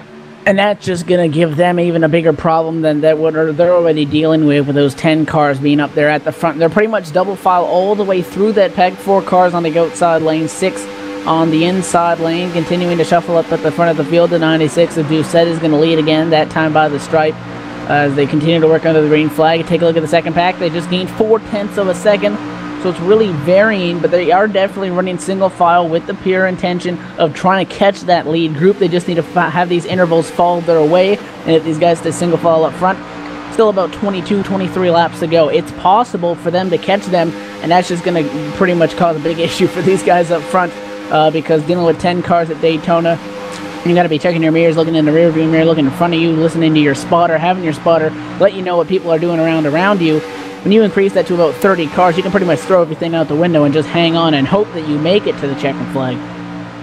And they are starting to get double file in the back of the second pack. Robert Hall and the 52 of Pat Baldwin. Those are the 2 Sim Chassis teammates, as there's almost a little bit of a check up there. The 82 of Alex Warren to the inside as he will get out of the way. I'm not sure, did the 82 of Alex Warren blow up on the front straightaway possibly? The 82 of Alex Warren, a little bit of smoke, I believe, did come from the 82. We may have a blown motor from the core pipe 82. Alex Warren, former Pro Series champion, has blown up in corner number 1.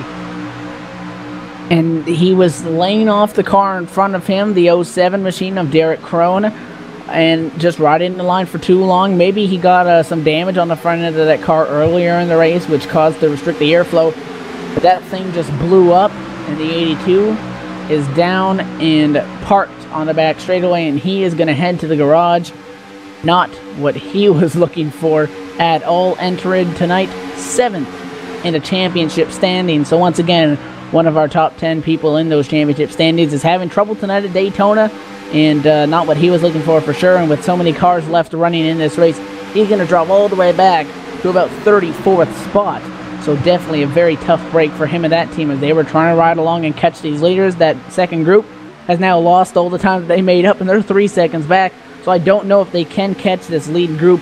They're just not consistent in how much time they make up. And it looking like at this point in the race, it's a 10-car race to the checkered flag as they're side by side all the way through that lead pack. You know, the point I was about to make here is they fractionally gain, and I talk about the second pack fractionally gained that time on the top 10. That last lap where they lost 0.4 of a second, the 30 and the 52, the Sim Chassis teammates of Robert Hall and Pat Baldwin, were on the outside gaining spots. That's not going to help this lead pack catch, or the second pack catch the lead pack. If that lead pack is side by side like we've seen for the last, let's say 5, 6, 7, 8 laps, it's going to help that other pack catch them. If they can get tucked up tight, they can form a draft, they can go single file and catch that lead pack.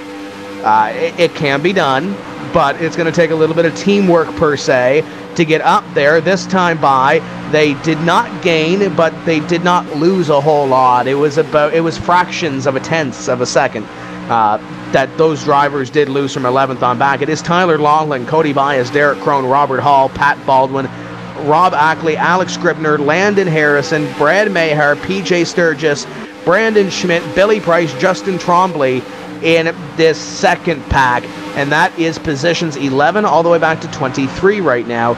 Your top 10 are continuing to run double file. We come up at a corner number 4. Doucette almost pushes the 36 up and out of line. Doucette going to lead this lap, and now the 26 at Chad Lawton going to go to the inside. Lawton needing help from the 21 machine of Gorlinski. The 96 is now going to drop back down to the inside lane after a brief forte with the 36 of Bolton on the top lane. So now Doucette going to protect that inside lane. He's really going to try to hang on to this lead. Lap 83 in the books. Then it comes down to the question again, do you want to be leading on that white flag? Do you want to be second in line, or do you want to be on the top lane? So many variables can go into this finish. Looking like it's going to be these 10 cars, however, that are going to race it out, as that backpack just cannot make up the time required. And with 17, 18 laps to go, the time is ticking. And caution is still definitely possible. Remember, if we see a caution within lap 95, 96, there on out, there are no green-white checkers again in the iRacing service, so that's going to end the race. So no chance at a green-white checkered. So you really want to be leading and stay up front as much as you can in that last 5 laps on through, which could even more intensify the racing up front. We should mention as well that the first 3 races of this series, as we're about to go 3 wide, for the lead, it's going to be Justin Bolton on the outside. Chad Lawton going to put his teammate in the middle. And Rich Doucette, I'm sure that's not where he wants to be. Justin Bolton, though, maybe the odd man out on the outside, the extreme outside with nobody helping him. Going to be Chad Lawton getting the momentum. The 21 of John Gorlinski going to push him through. Here comes the 23 of Brandon Hoff to the inside. Lee Herron and the 4 of Brian Day on that middle groove. But it is going to be the 26 leading this lap with Justin Bolton going to the back. And I was about to say the first 3 races have been, let's call a spade, Evan. They've been caution-filled races. There's been a lot of cautions, a lot of wrecks in those races. Not a whole lot of respect between a lot of those drivers in the first 3 races of this series. This race this evening, I believe 2 cautions. It's been spectacular so far this evening. All the pro drivers need to give themselves a pat on the back here, as the 26 is trying to leave the 96 and 21 in the dust. But these guys, compared to the first 3 races, really need to give themselves a pat on the back. Anytime you can go 85 laps and 2 cautions at Daytona, you're doing a damn good job. And I think I mentioned that before we went on the air, that this might be the cleanest race. And I was thinking those opening laps were really going to be a testimony to what we see with 43 cars all bunched up there. They could have easily lost 30 of them if somebody made a mistake in those first 2 laps. They've got to lap 15 and they've been pretty good. And again, this is the cleanest race that we've seen so far this series. Again, the 4th race here, and most of them having trouble early. We saw green flag stretches in the middle, and then they really just continue to pile them in there at the end. The end is not quite here yet. It's 14 laps away, and we see the intensity starting to pick up, but definitely a great job. And you have to say, if people drive at the track the most, it's going to be Daytona or Talladega, so maybe some drivers feel more comfortable at these tracks. I'm sure they don't feel confident knowing that they can pretty much get taken out at any moment, but definitely a solid piece of driving by everybody in the field. We saw the 47 of Overland get sideways about 45 degrees, and he's running 3rd on that top lane in about 6th spot. So a great night of racing so far for all of these guys, and we're getting ready to set it up and give that checkered flag to somebody here in not too many laps, as the 26 of Lawton with an advantage. The 44 of Lee Herron, second on the second row, or on that outside lane, coming over the radio reporting that he is hot, letting the 47 of Overland know that he doesn't really quite get up on the back bumper of the 96 machine. So they got to manage these temps too, don't forget that. And we should mention as well, I know there's a lot of drivers looking at points championship and point standings, albeit The champion only gets $300 in this series, but still, when you look at it, $300 is nothing to shake a stick at. You also get locked into the NASCAR iRacing.com Series World Championship. Rich Doucette and Chris Overland are looking pretty good right now when it comes to that points picture. They're both in the lead pack. They were in the top 5 coming in. Doucette had 7 points on the 47 of Overland, and Doucette right now out in front. I'm not sure who's led the most laps this evening, but Doucette and Overland both have led a pile of laps here. That could be the extra bonus point. With Barry, Hunt, and Chaburko all out of the race, it could very well mean big things for Rich Doucette and Chris Overland. And also Landon Harrison as well is standing to gain a whole lot here. He's sitting in the second pack right now, 18th place, but he could very well finish close to 10th as he's in that second pack and could very well finish up, I guess it's 11th for that 89 of Landon Harrison, the best he can finish right now if this thing stays green to the finish of this event. Chad Lawton going to lead another lap on that last exchange, lap number 89 being worked on the board. But watch Doucette and watch Overland. If there is a scramble up in front, that could mean big things or bad things for those two if there happens to be a little bit of an altercation. Well, we're going to go 3 wide up there at the front of the field because the front row 3 wide with a 44 on the outside, the 96 in the middle, and then the 26 on the inside lane, the 96 of Doucette holding a steady line, the 26 of Lotland in the inside lane. He's going to lead this time by the stripe. The 44 of Lee Herring wanted to get something going here, but nobody went out there to help him, and he's going to go all the way back to this pack of cars here up at the front of the field.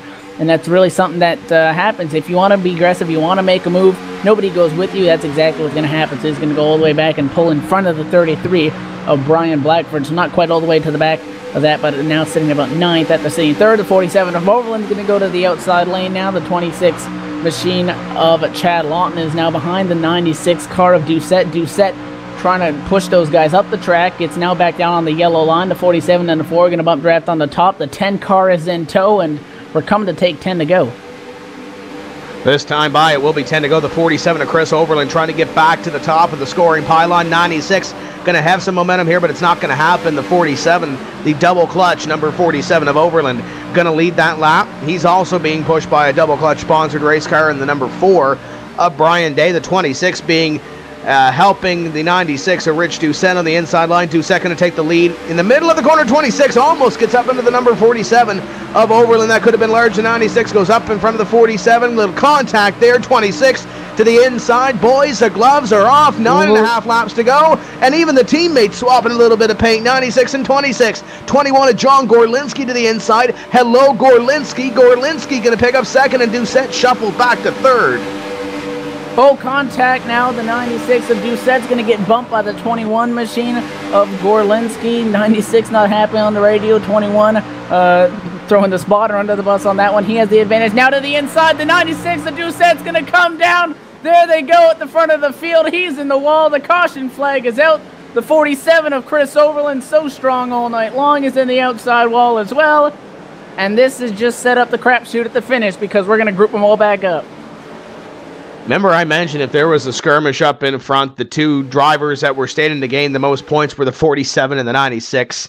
That just went out the window in a hurry as those two drivers were involved in this one, as the two teammates were really the two that started this off, Evan. It was the 26 and 96 getting into it, and the 47 gets a little bit of contact, I believe, from the 10 of Tom Moustakas, as Moustakas and the 4 got together behind the 96. It sends the 10 up the racetrack, and the 47 gets a little bit of side contact and then gets into the fence.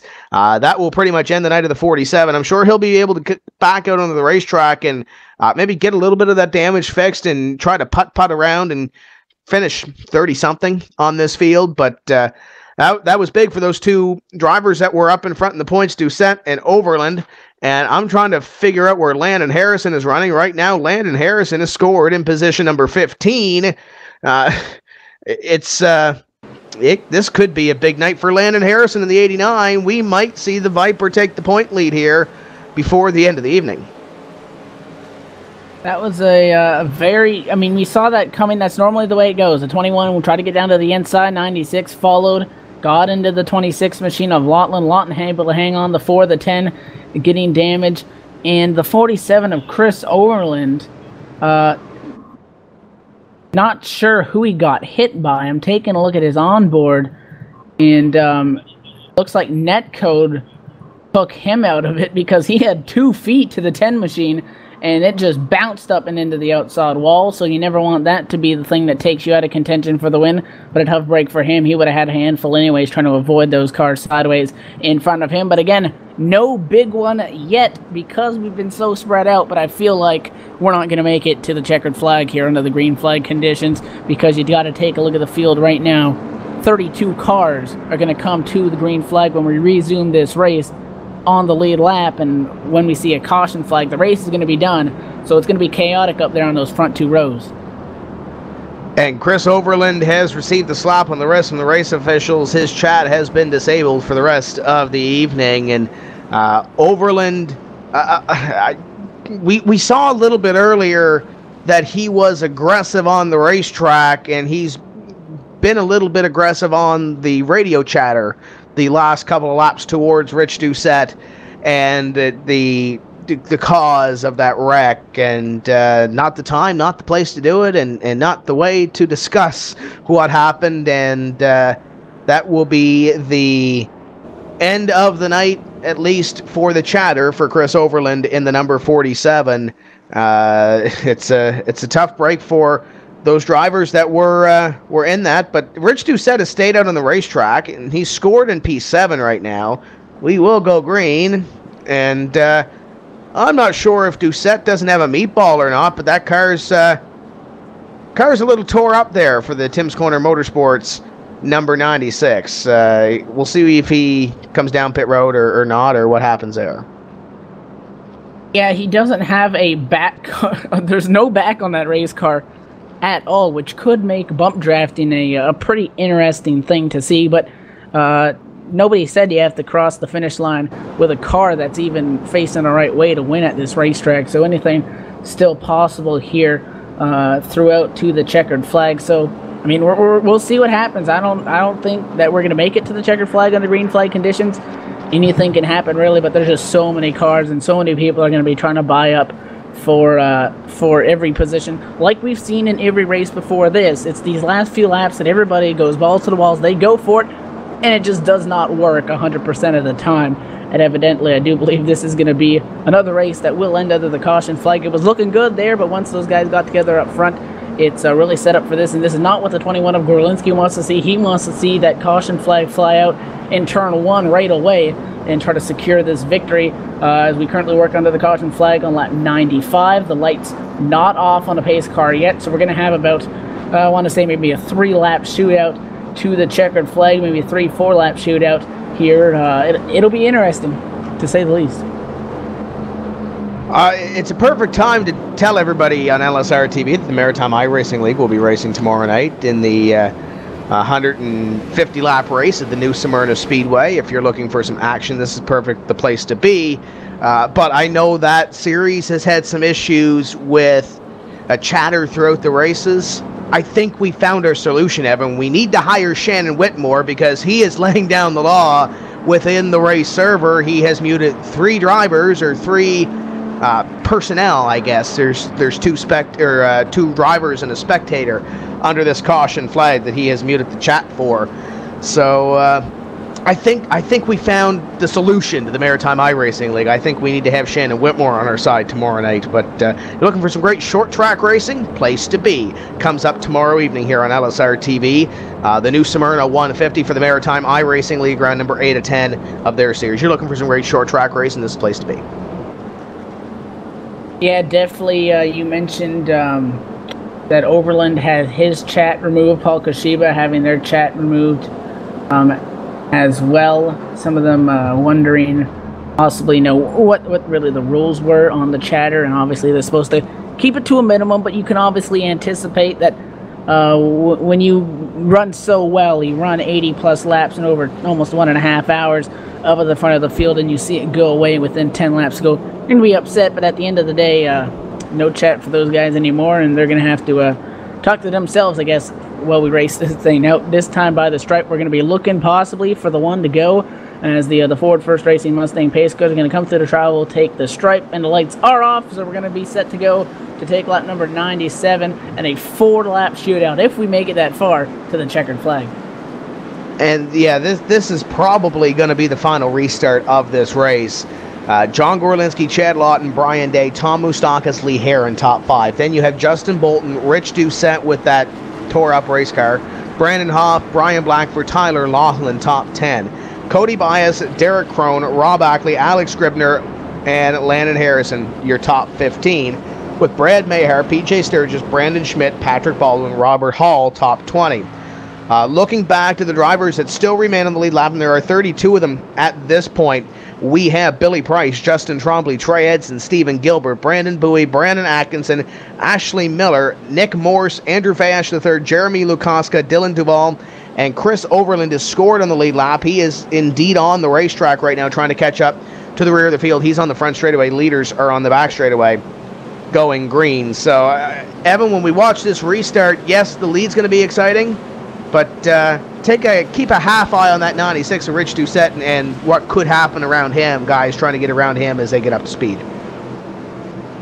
Yeah, definitely got 2 cameras set up here. I got the one where you can see the numbers, and I got a nice broad view, so we got to keep an eye on that entire pack as well, as we're working through 3 and 4 right now. This is it. This is going to decide the winner at the Daytona International Speedway. When it's all said and done, everything that you've done up to this point has just gotten you in the position that you're in, and now you got to work with it and try to make something happen. The guy sitting 13th could win this race for all we know. What we're going to find out, because the field double filed up. The lights indeed still off on that Ford First Racing Mustang pace car. Caution will not be delayed. And here we go for 4 laps to go into the sprint to the checkered flag. John Gorlinski trying to get back to victory lane. Chad Lawton trying to finish a race. He's 5 laps away from doing it. Green flag this time. 4 laps remaining. Gorlinski is on the hammer. It's going to be Chad Lawton trying to hold off Brian Day. Tom Moustakas pushing the number 26. He's got the 36 of Bolton in tow. The 44 pushing the 4 down towards corner number 1. 44 to the outside. Oh. And here we go for the lead position. It was close with Gorlinski and Chad Lawton. And now they're side by side. The 10 of Moustakas. Where does he go? He goes to the inside as they stack up behind Heron and Doucette down the back straightaway. Oh, this is going to be large. 3 wide, 4 wide, going into turn number 3. The 7th place car of Doucette finds himself on the inside lane. They're going to try to sort it out in corner entry. They hung on for now, and they're going to stay 3 wide back there in the pack. All eyes now up on the front. Do we make it all the way? It's the 21 of Gorlinski up front after he had to try to block to hang on to that lead spot after he got such a big jump. He's going to lead this time by the stripe. 2 cars on the outside lane trying to make it work. The 26 and the 96 machines on the, or rather the 36 of Justin Bolton on the outside. They're going to try to make it work, but they are all stacked up here mid-pack. And there they go. The 157 machine is going to go around Andrew Fayesh into the field. The caution flag is out. The race is over. And John Gorlinski going to victory lane at Daytona. You kind of had to think that that was coming. And the 96 of Rich Doucette, I'm sure, is not... It's probably not going to end well when it comes to the race report and the incident report at the end of that, as the 96 comes... There's nothing really else to say here. 96 forced down onto the apron by the 15 car. He didn't do anything wrong there, but comes back out onto the racetrack. Probably didn't have a whole lot of control of that race car. 157 goes to the outside to avoid, gets into the 54, and we're on from there. So 15 car Brandon Atkinson kind of forced him down there, albeit he was off the pace. Evan, the 15 kind of gave him a little bit of a body check, and then the 96 nowhere to go but to come back onto the racetrack, and you saw what happened from there. Well, you touched on that 3 wide there, and I didn't even think they were going to get through that, going into 3, 4 wide. Everybody trying to sort it out. They made that work, but they couldn't quite make it around one more circuit. And the 21 of Gorlinski really had to fight for that, because on that restart, he got a huge jump, which is not what you want at Daytona, and then he saw the 26 of Lawton come in tow with the 10 machine of Moustakas. 21 tried the block, couldn't get it done. 26 went up to the top side, and it was the decision of the 10 of Moustakas who left the 26 out there and got with the 21 that ended up having those guys finish in positions number 1 and 2. So he's got to be thankful for that extra little push there to get that thing sorted out and finished up. But working here right now, it's pretty much a done deal, assuming he can make it 1.5 more circuits around the racetrack under the caution flag.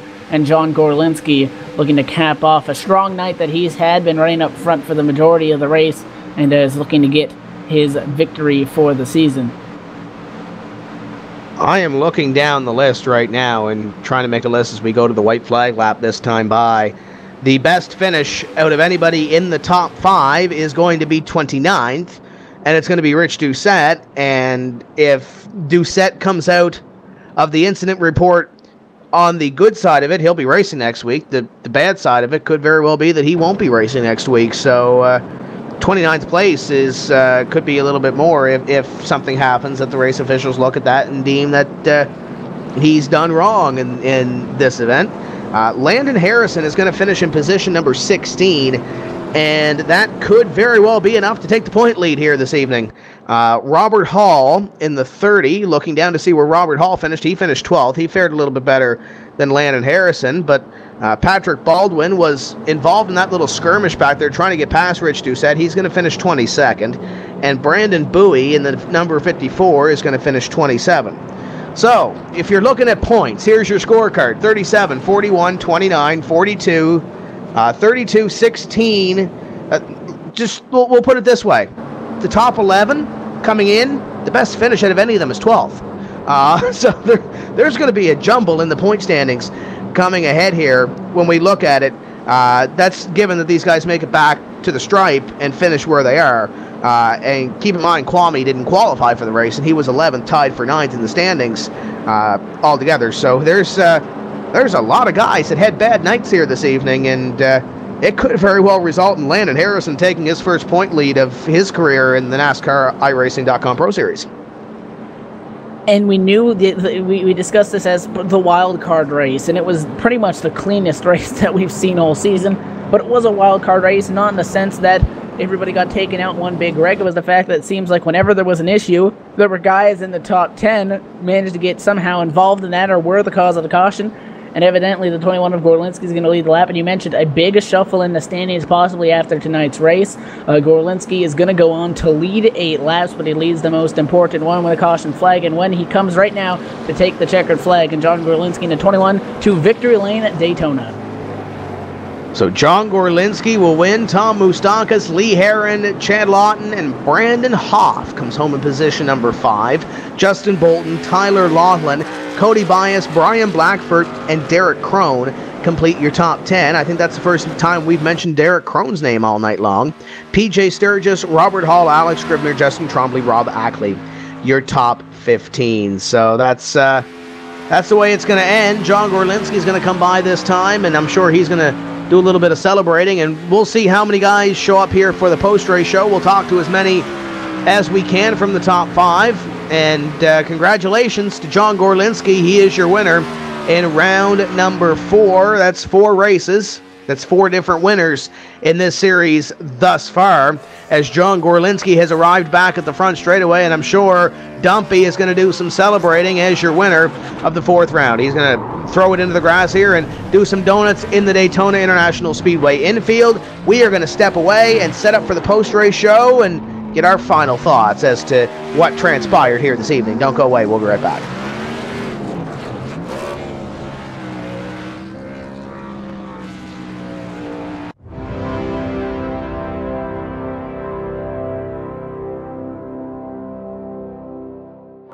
It's time for those most famous words in motorsports. Travis, start your engines!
Michael Conti comes up at a corner number 4 in the checkered flag. He wins his first NASCAR iRacing.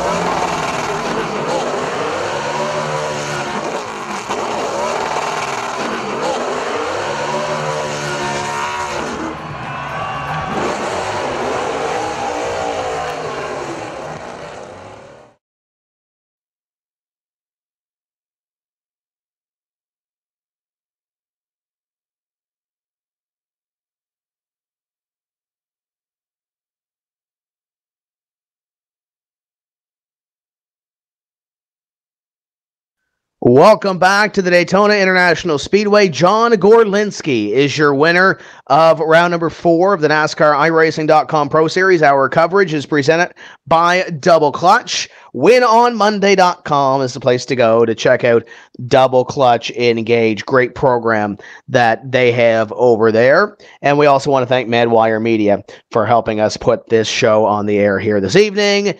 We are still trying to track down your top 2. So Evan Pasoko is going to catch up with our third place driver, Lee Herron.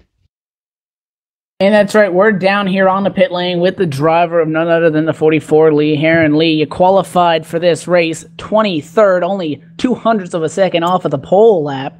But starting there mid-pack, what were you feeling coming into this race there?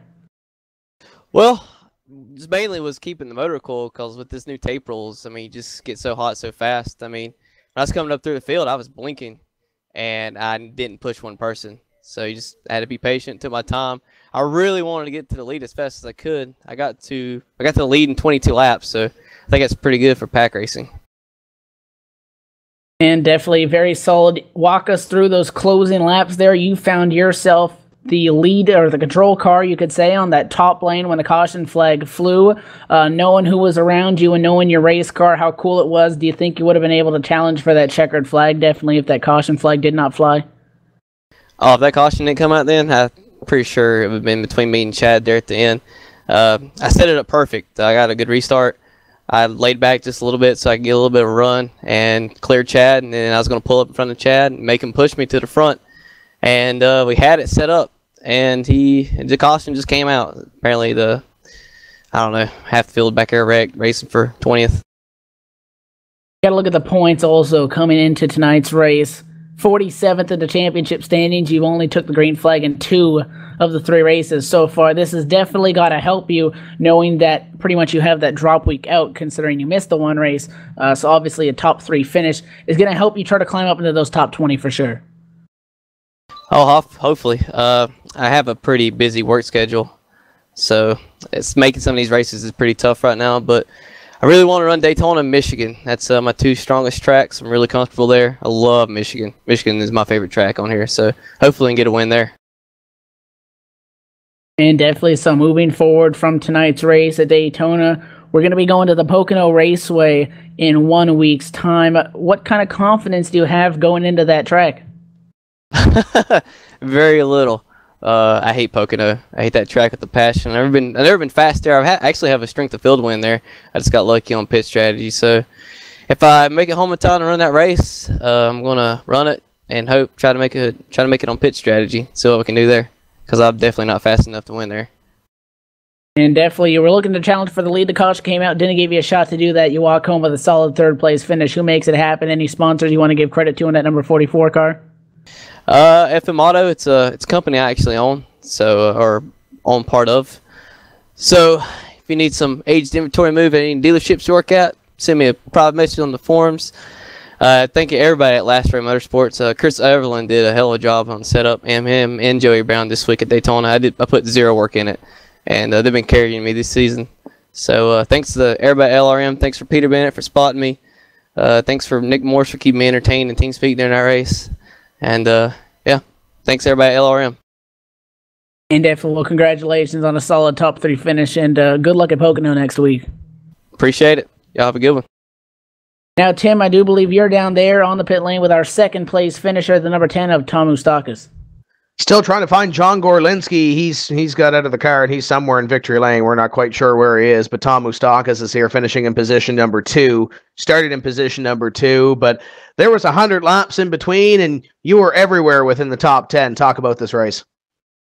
I just wanted to stay up front the whole time and be ahead of all the big junk that was bound to happen, and ended up almost getting caught up in a couple big wrecks, but kept the nose mostly clean and came out with 2nd. I'm very pleased with that.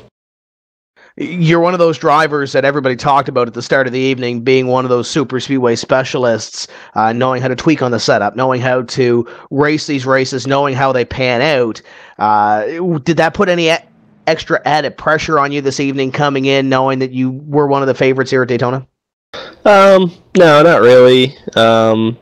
I was off a little bit on the setup this week. Though I think the last row guys had the best setup. Overland was very fast in Q trim. So, but for race trim, we just focused on making it stable. We did some practice races, and it was just filled with wrecks and guys having unstable setups. So, just tried to to make it stable and sacrifice a little bit of speed to stay around for 100 laps. This is really one of those momentum-based sports. It can swing one way or the other. This has to give you a shot on the arm, and especially looking at the points after 4 races, you're 34th in the standings. You're looking for that top, at least 25. Top 20 would be the main goal. What do you have to do to get there and vie for a spot in this NASCAR iRacing.com Series World Championship? Just got to grind out finishes.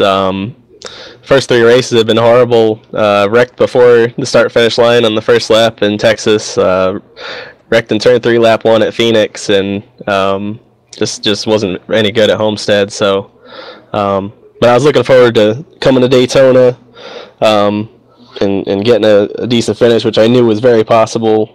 Next 2 tracks, Pocono and Michigan, are very good for me as well. So, hopefully, just grind out some finishes. And get back in the hunt for World Championship Series. What can our viewers and what can our fans expect from the Pocono Raceway next week? Pocono is usually good for some long runs. It's just a very unique track. One of my favorite tracks, actually.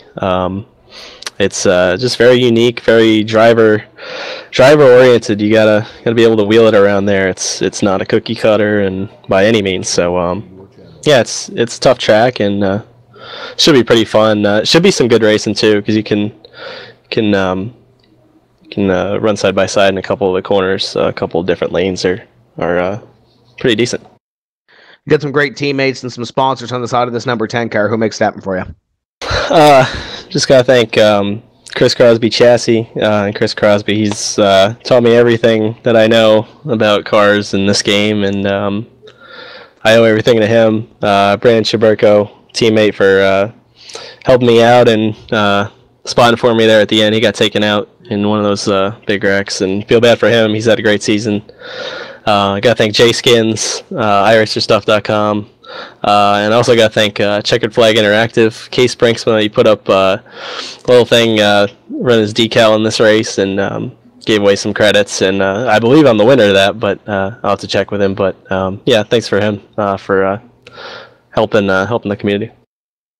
And that's Tom Moustakis coming home with a great second-place finish here this evening. I believe Evan Pasoko has caught up with our 4th-place finisher, and yes, folks, he finished the race this evening. About time. Chad Lawton in the double clutch, number 26.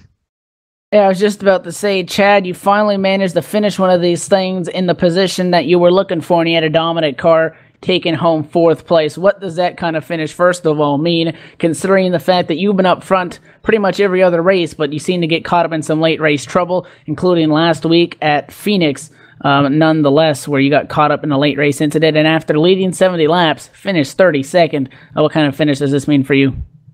It's really big. I mean, I've pretty much have been running stout every single week, led laps, I think, at every single track. I think I've led the most laps at every track. And then I come into I've been having really bad finishes. I come into Daytona where I didn't put no effort into it whatsoever, just because of frustration of the last 3 weeks, and didn't practice. And I think I only ran 2 qualifying runs before we went into this one, and I was just excited to make it, and hope to just stick around. And I was there pretty much for Rich to help him out in any way possible, and it seemed like whatever we were doing was working. Coming into tonight's race with 43 cars taking the green flag, you started 36th. I can imagine that wasn't the most comfortable feeling in the world. Walk us through that qualifying lap, and then what you had to do to work your way through the field to get yourself into a position to challenge up there up front. I just went into qualifying, just ran whatever. I didn't look at my my tab button. Just as long as I made it, I was happy. Starting back there, personally, I wasn't. If I was up there in points, I'd probably be a little scared. But since, I was 40th in points, I really had nothing to worry about. So, it was kind of better for me. I can gamble and make moves that I probably normally wouldn't wouldn't have made. So in reality, I guess it kind of worked out for me being in the position that I was. And I mean, I have better hopes now. I mean, I think I'm only 26 in points, which is a really good number, by the way. And I think I'm only 10 points out from 20th. So I mean, I feel like I'm a good enough driver to get back up there in top 20, maybe the top 15. Yeah, definitely. Running such consistent, such strong races, and just the luck at the end of the race when it comes down to it is just not going your way at all. And entering tonight, I think you mentioned 40th in the standings, is not digging it in any way of how you've ran so far this season. Now that you almost got a little bit of a momentum going forward, taking a look to the next 2 weeks, Pocono and then Michigan, what kind of confidence do you have at those racetracks, and what are you going to be looking for there? Oh, I'm excited for Pocono. I ran really good there in DWC with the car that had I think some nose damage and didn't have as much horsepower, I want to say. So I really like Pocono. I've come to enjoy that track. So I mean, I'm going there to lead most laps and try to win the race. And definitely, well, who makes it happen for you in your number 26 team? Any shout out sponsor? The mic is all yours. Definitely want to thank Richard and Dylan Duvall for putting in the effort they did for Daytona and the previous weeks that we've ran. It's pretty much a small team now. I mean, Kenny Humpy wasn't able to run the race today. He wasn't able to run because of the incidents, but definitely want to thank them. I want to thank finally I get on here to thank my sponsors who put in the money to get me where I'm at. So I want to thank most of all MattMeachRacing.com. Go ahead and check him out. He races some go-karts. I got him on the car, and definitely want to thank Eddie with Double Clutch. And definitely, well, congratulations on a solid finish. You finally got one of these things, and good luck in these upcoming races. Thank you. Tim, I do believe you're down there on the pit lane with Landon Harrison in the 89. Not the greatest finish, but he got what he needed to be done, and he's sitting up there in points now. It's a wild card race, and Landon Harrison has been dealt the point lead after Daytona. He and Rich Doucette tied for the point lead after Daytona. Landon, did you think after 4 races that you'd be on top of the series? Not really, man. You see that piece of paper right here, man? Is this a joke? Did somebody make a mistake here? But seriously, like I didn't expect it. Just everybody in front of me had problems tonight, and just I didn't really have the best race up tonight, and just kind of rode around, doing the old Landon Harrison super speedway thing where I try to stay in the back and avoid wrecks and avoid getting ran into while slowing down for wrecks. But yeah, I saw Josh Berry, the points leader, got involved. He flipped over, and Doucette got damaged. Chris Overland was in there. Mitchell had electrical problems. So I don't know. Everything just fell in our favor tonight. I mean, that's what Daytona is all about. Just luck of the draw, and luckily luck was on our side. You mentioned running around and missing all the wrecks. There was a long stretch where that second pack was in a conga line, essentially, around this racetrack. Not a whole lot of guys making a whole lot of moves. How, I don't want to say frustrating, but how patient do you have to be to go around in a line like that, knowing you're trying to catch that lead pack, but you're sitting middle of that pack, and you really want to gain some points and some positions in the meanwhile? Well, it's just patience is a part of super speedway racing, and I've been doing super speedway races for a long time. Give a shout out to FLM Sunday Morning Super Speedway Series. I don't know if anyone listens to ever raced that, but that was back in 2003, and that was a fun super speedway series. I went to like Daytona and Talladega each week, and I've just kind of learned to just wait around. I can get up there and up front, juke it around with other people, but most of the time for me that leads to wrecks. And like the thing with the package is we just can't really race in these cars. I mean, yeah, we can suck up a little bit and tango maybe for like half a lap or something, but like it takes so much aggression to get a partner and try to pass people, and it just like I think every one of us in that line knew that if we stayed together and stayed hooked up, we might have a chance to catch the leaders, which it worked out in the end anyway because they ended up wrecking. But it's just after we come out of pit road on green flag stops, it's just, take what we can get. It's, I didn't have the good track position to stay with the lead group, and just had to ride in line there. It's what you got to do. I said it off the top of the show that a guy like Chris Overland or Rich Doucette or Josh Berry that's up close to the top 5 in the standings could really solidify himself as a top 20 contender in this race if they come out with a good point finish. You're on top of the point standings after 4 races. How safe do you feel trying to lock up a top 20 position? And how big is Pocono going to be next week in trying to maybe boost a little more of that confidence? Well, if I think we can get out of Pocono with a decent finish, that's what the halfway point of the season right there, pretty much. And if we're still top 2 or 3, I'd reckon we're pretty safe. Now, of course, I could, end up like finishing last in the last 5 races or something, blow engines or get involved in wrecks. But realistically, I think if you're, top 5 after the midway point of the season, I think you're pretty safe. And right now, that's just what I do. I just want to be in the top 20 at the end of the season. But I guess we're in the points lead, so I take that too. So, Pocono can be either way for me. I've had top 20 cars there. Like, it just depends. It's different. Each season the setups change, the cars get faster. You just got to adapt. And I can't give you an honest answer of how good we'll be. I hope we're pretty good, but as long as we're finishing like we've been, I'm fairly confident that we'll be fine as far as the points go. Teammates, sponsors on the race car, who makes it happen for the 89 team? Well, I gotta thank Harrison Whitelitz. He's sitting on top of the pit box every race, spotting. Sometimes he gets busy doing other things, but most of the time he's telling me if there's a wreck ahead. I gotta thank JD Laird for painting my car. JD does great paint jobs, and contact him if you want any of your cars painted. It's a pretty small fee. Thank everybody else. Brian Blackford, my teammate. I think he had a good run tonight. I didn't really see him though. I know I started right behind him, but got to thank Sonic for being on the car, and got to mention that every DWC and Pro night you can go to Sonic each evening on those evenings on Tuesday and get a half price single patty burger. And so got to put that out there, and just thank each person that comes and helps with the setup every week. Now, JD Laird is telling me to pull the plug on this because you have to go spot for him, I guess, in a street stock race. But I have to ask, before we let you go, Car Chief Jordan Hightower told me halfway through the race that your car was handling like a sea turkey. How does a sea turkey handle? Well, it just flaps its wings and doesn't really get anywhere. Like, you can feel the car's got momentum, but it doesn't operate like it should. And that's what it was doing. But seriously, it wasn't that bad.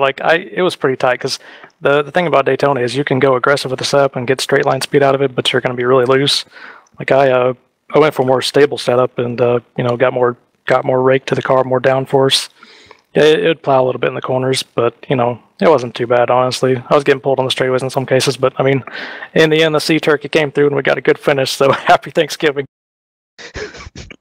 Well, I don't know how we top that. That's Landon Harrison, your point leader. Brandon Hoff is next with Evan Pasoko. An interesting analogy there for sure. Now down on the pit lane with Brandon Hoff. Brandon getting a pretty solid finish when you leave tonight's race. You finished top 5 first and foremost. After tonight's race, you're going to be 11th in the point standings. Nearing the halfway point in the series has got to feel good. An assessment on the night, I guess, from your perspective, because you started way back there in the pack, about 39th place. Yeah, we didn't qualify the way we wanted to in 39th, but I knew the car was good in race trim, and all I had to do was really avoid the wrecks, make my way through the pack, and I felt like I could finish pretty good. And, just the way the cautions fell and the pit stops and all strategy worked out, just made our way through the field, and we had that long green flag run there, hung in the top 10. And, just positioned myself for the end, and it worked out to get a 5th place finish. And definitely, normally you go into Daytona, everybody's eyes are on the big one. We really didn't see a wreck that took out dozens of race cars. Did you find yourself in any tricky positions throughout the race that maybe you weren't too comfortable with and thought that that could end badly for you? Yeah, there was a point at the beginning of the race when I was in the very back where I qualified. I believe it was the first caution. Everybody in the back was checking up, and I got spun. And I didn't know if I had damage or anything, but it wasn't too bad. Didn't affect the car, but it was kind of frustrating making my way, up a few spots and then to lose it all like that. But it wasn't really a big deal. Came into the pits, got fuel, and went right back out. So it really didn't matter. But for the most part, I found the night to be pretty relaxing and, well, not relaxing, but pretty easy, to be honest. When you can spin and get your way back up to the top 5, you definitely got a solid race car. going forward to next week at the Pocono Raceway, how confident are you at that track? And how would you assess these first 4 races, knowing that you're just on the edge of a top 10 finish, or in the points right now, sitting 11th in the championship standings right now, somewhere in the range of about 19 points off of the championship leader to this point? Yeah, you know, Pocono hasn't always been my best track, but I've always liked racing there, so boys I don't know Motorsports will hopefully help me put together a really good setup so we can compete for a solid finish again. But, you know, the season hasn't gone exactly the way I wanted, but to be 11th in points at this point is pretty good from my standpoint. Definitely going to be looking for that top 20, even the top 25 in points, but definitely keeping an eye on the championship standings, continuing, and depending on how everything works out here. Who makes it happen for the 23 team, the crew, the sponsors, everything on that? It's all yours. First off, I got to thank my sponsors, OE Metrics and Dan Roper, Checkered Flag Interactive, Chromonics Graphics, everybody in Unknown Motorsports and Rafferty Motorsports, Chris Largen, my spotter, Davey Scoville, Case Brinksmith, Shane Doherty, Dylan Rafferty, Nick Lancaster, Stephen Moore, Jeff Ramsell, Ethan Lane, everybody on the team that makes it happen. They help me as much as they can, and it's been paying off so far. And definitely, well, congratulations on a solid top 5 finish. Good luck in these upcoming races, and hopefully we'll be able to chat with you again with another top finish in these next few races. All right, thank you. Tim, I do believe you're down there on the pit lane with finally our race winner, the number 21 of John Gorlinski, after celebrating in victory lane without us, has decided to show up. We saved the best for last here. John Gorlinski is your winner this evening at the Daytona International Speedway. That thing was wild at the end of that. Yeah, I worked all night trying to get in position to go around the outside to take the lead, and I just couldn't do it right. And finally, I was clear for at least half a second, and then my spotter, Brad Davies, worst spotter ever, sometimes he's good though, didn't clear me, and I ran into Dissette and kind of moved him out of the way. I didn't mean to do that, but he still pushed me to the lead like a boss, and he, I guess, wrecked himself off my bumper, and that was pretty much the only action I had. And you come out with the win at Daytona. I know you've had some big wins in your sim racing career. This one, though, especially with you being so far in the point standings, deep in the standings after 4 races, this has to be a real shot in the arm heading forward here in the season. Yeah, the first 3 races of the season, I put on a clinic of what not to do. So, Daytona really helped. I've always liked racing Daytona. Some people hate it, but I just know as long as I make the field, I can compete up front. And I drove all the way up from 33rd and was up front for probably the majority of the race. And when you look at it, it's 12 points minus the drop, or without factoring in that drop between you and 20th place. How real is that top 20 now to lock yourself back into the series? Oh, not to be cocky, but I don't really think it'll be a problem. Enough people have been getting themselves suspended for crashing too much lately, so I should be able to hopefully just kind of cruise on in. I'm not that far out at all. We haven't had a repeat winner this season yet either. We head to Pocono next week. Can we change that? Yeah, but I don't think it'll be with me. I know you got some. You mentioned the spotter. Who else is on the team? I know we got some blank quarters as well. Who makes it happen for you? It's kind of just me. I've been working on everything by myself this season. I got Brad Davies coming to spot and tell me how bad I am at driving race cars every week, and that really gets me motivated. And oh yeah, I gotta thank Time Warner Cable for blipping out my internet right before Steve Sheehan decided he was going to be horrendous and crashed, because I drove through like 4 cars and it saved my ass. And there's your winner from this evening, round number 4 of the NASCAR iRacing.com Pro Series, John Gorlinski. Final thoughts, Evan, before we close this show out. Fantastic show. A lot of green flag racing. Probably the best race of the season by far, considering the first 3 races had maybe the combined 10-lap green flag run. But great race. We head to Pocono next week, and some of those guys are saying we're going to have some more green flag runs. Yeah, Pocono definitely a track characteristic of the green flag runs. A very big track for that matter. Looking at tonight's race, it was pretty much what I thought it would be, and that is the cleanest race and the race with the least amount of cautions that we've seen so far to this point in the series. Unfortunately, we couldn't race it out to the green flag or to the checkered flag under the green flag, which I wasn't anticipating anyways. But I mean, besides the maybe a 10-lap strand there, and about lap 75. They were pretty much going at it. It was a pretty hard 2-3 wide race, and since the drop of the green flag, an overall great night. Looking forward to the next week at Pocono. Should be some green flag racing, which I'm sure some of these drivers won't mind after the way some of their first 3 races have gone. Should be interesting to see how it goes going into there, but nonetheless, a great night at the track. And be sure to tune into LSRTV tomorrow night when the Maritime iRacing League heads to the new Smyrna Speedway for 150 laps, and you might get to see me use the bumper tomorrow night. You never know. That starts at 7 p.m. Eastern on LSRTV. If you're watching us now and you stuck through the post-race show, just click back here tomorrow night. It's going to be a good time. That's going to do it for us here this evening. So for Laura Lawson and Evan Pasoko, my name is Tim Terry. Thank you to Double Clutch and Madware Media for helping us out with the broadcast this evening. Until next week at Pocono, keep the hammer down, and we'll see you at the track.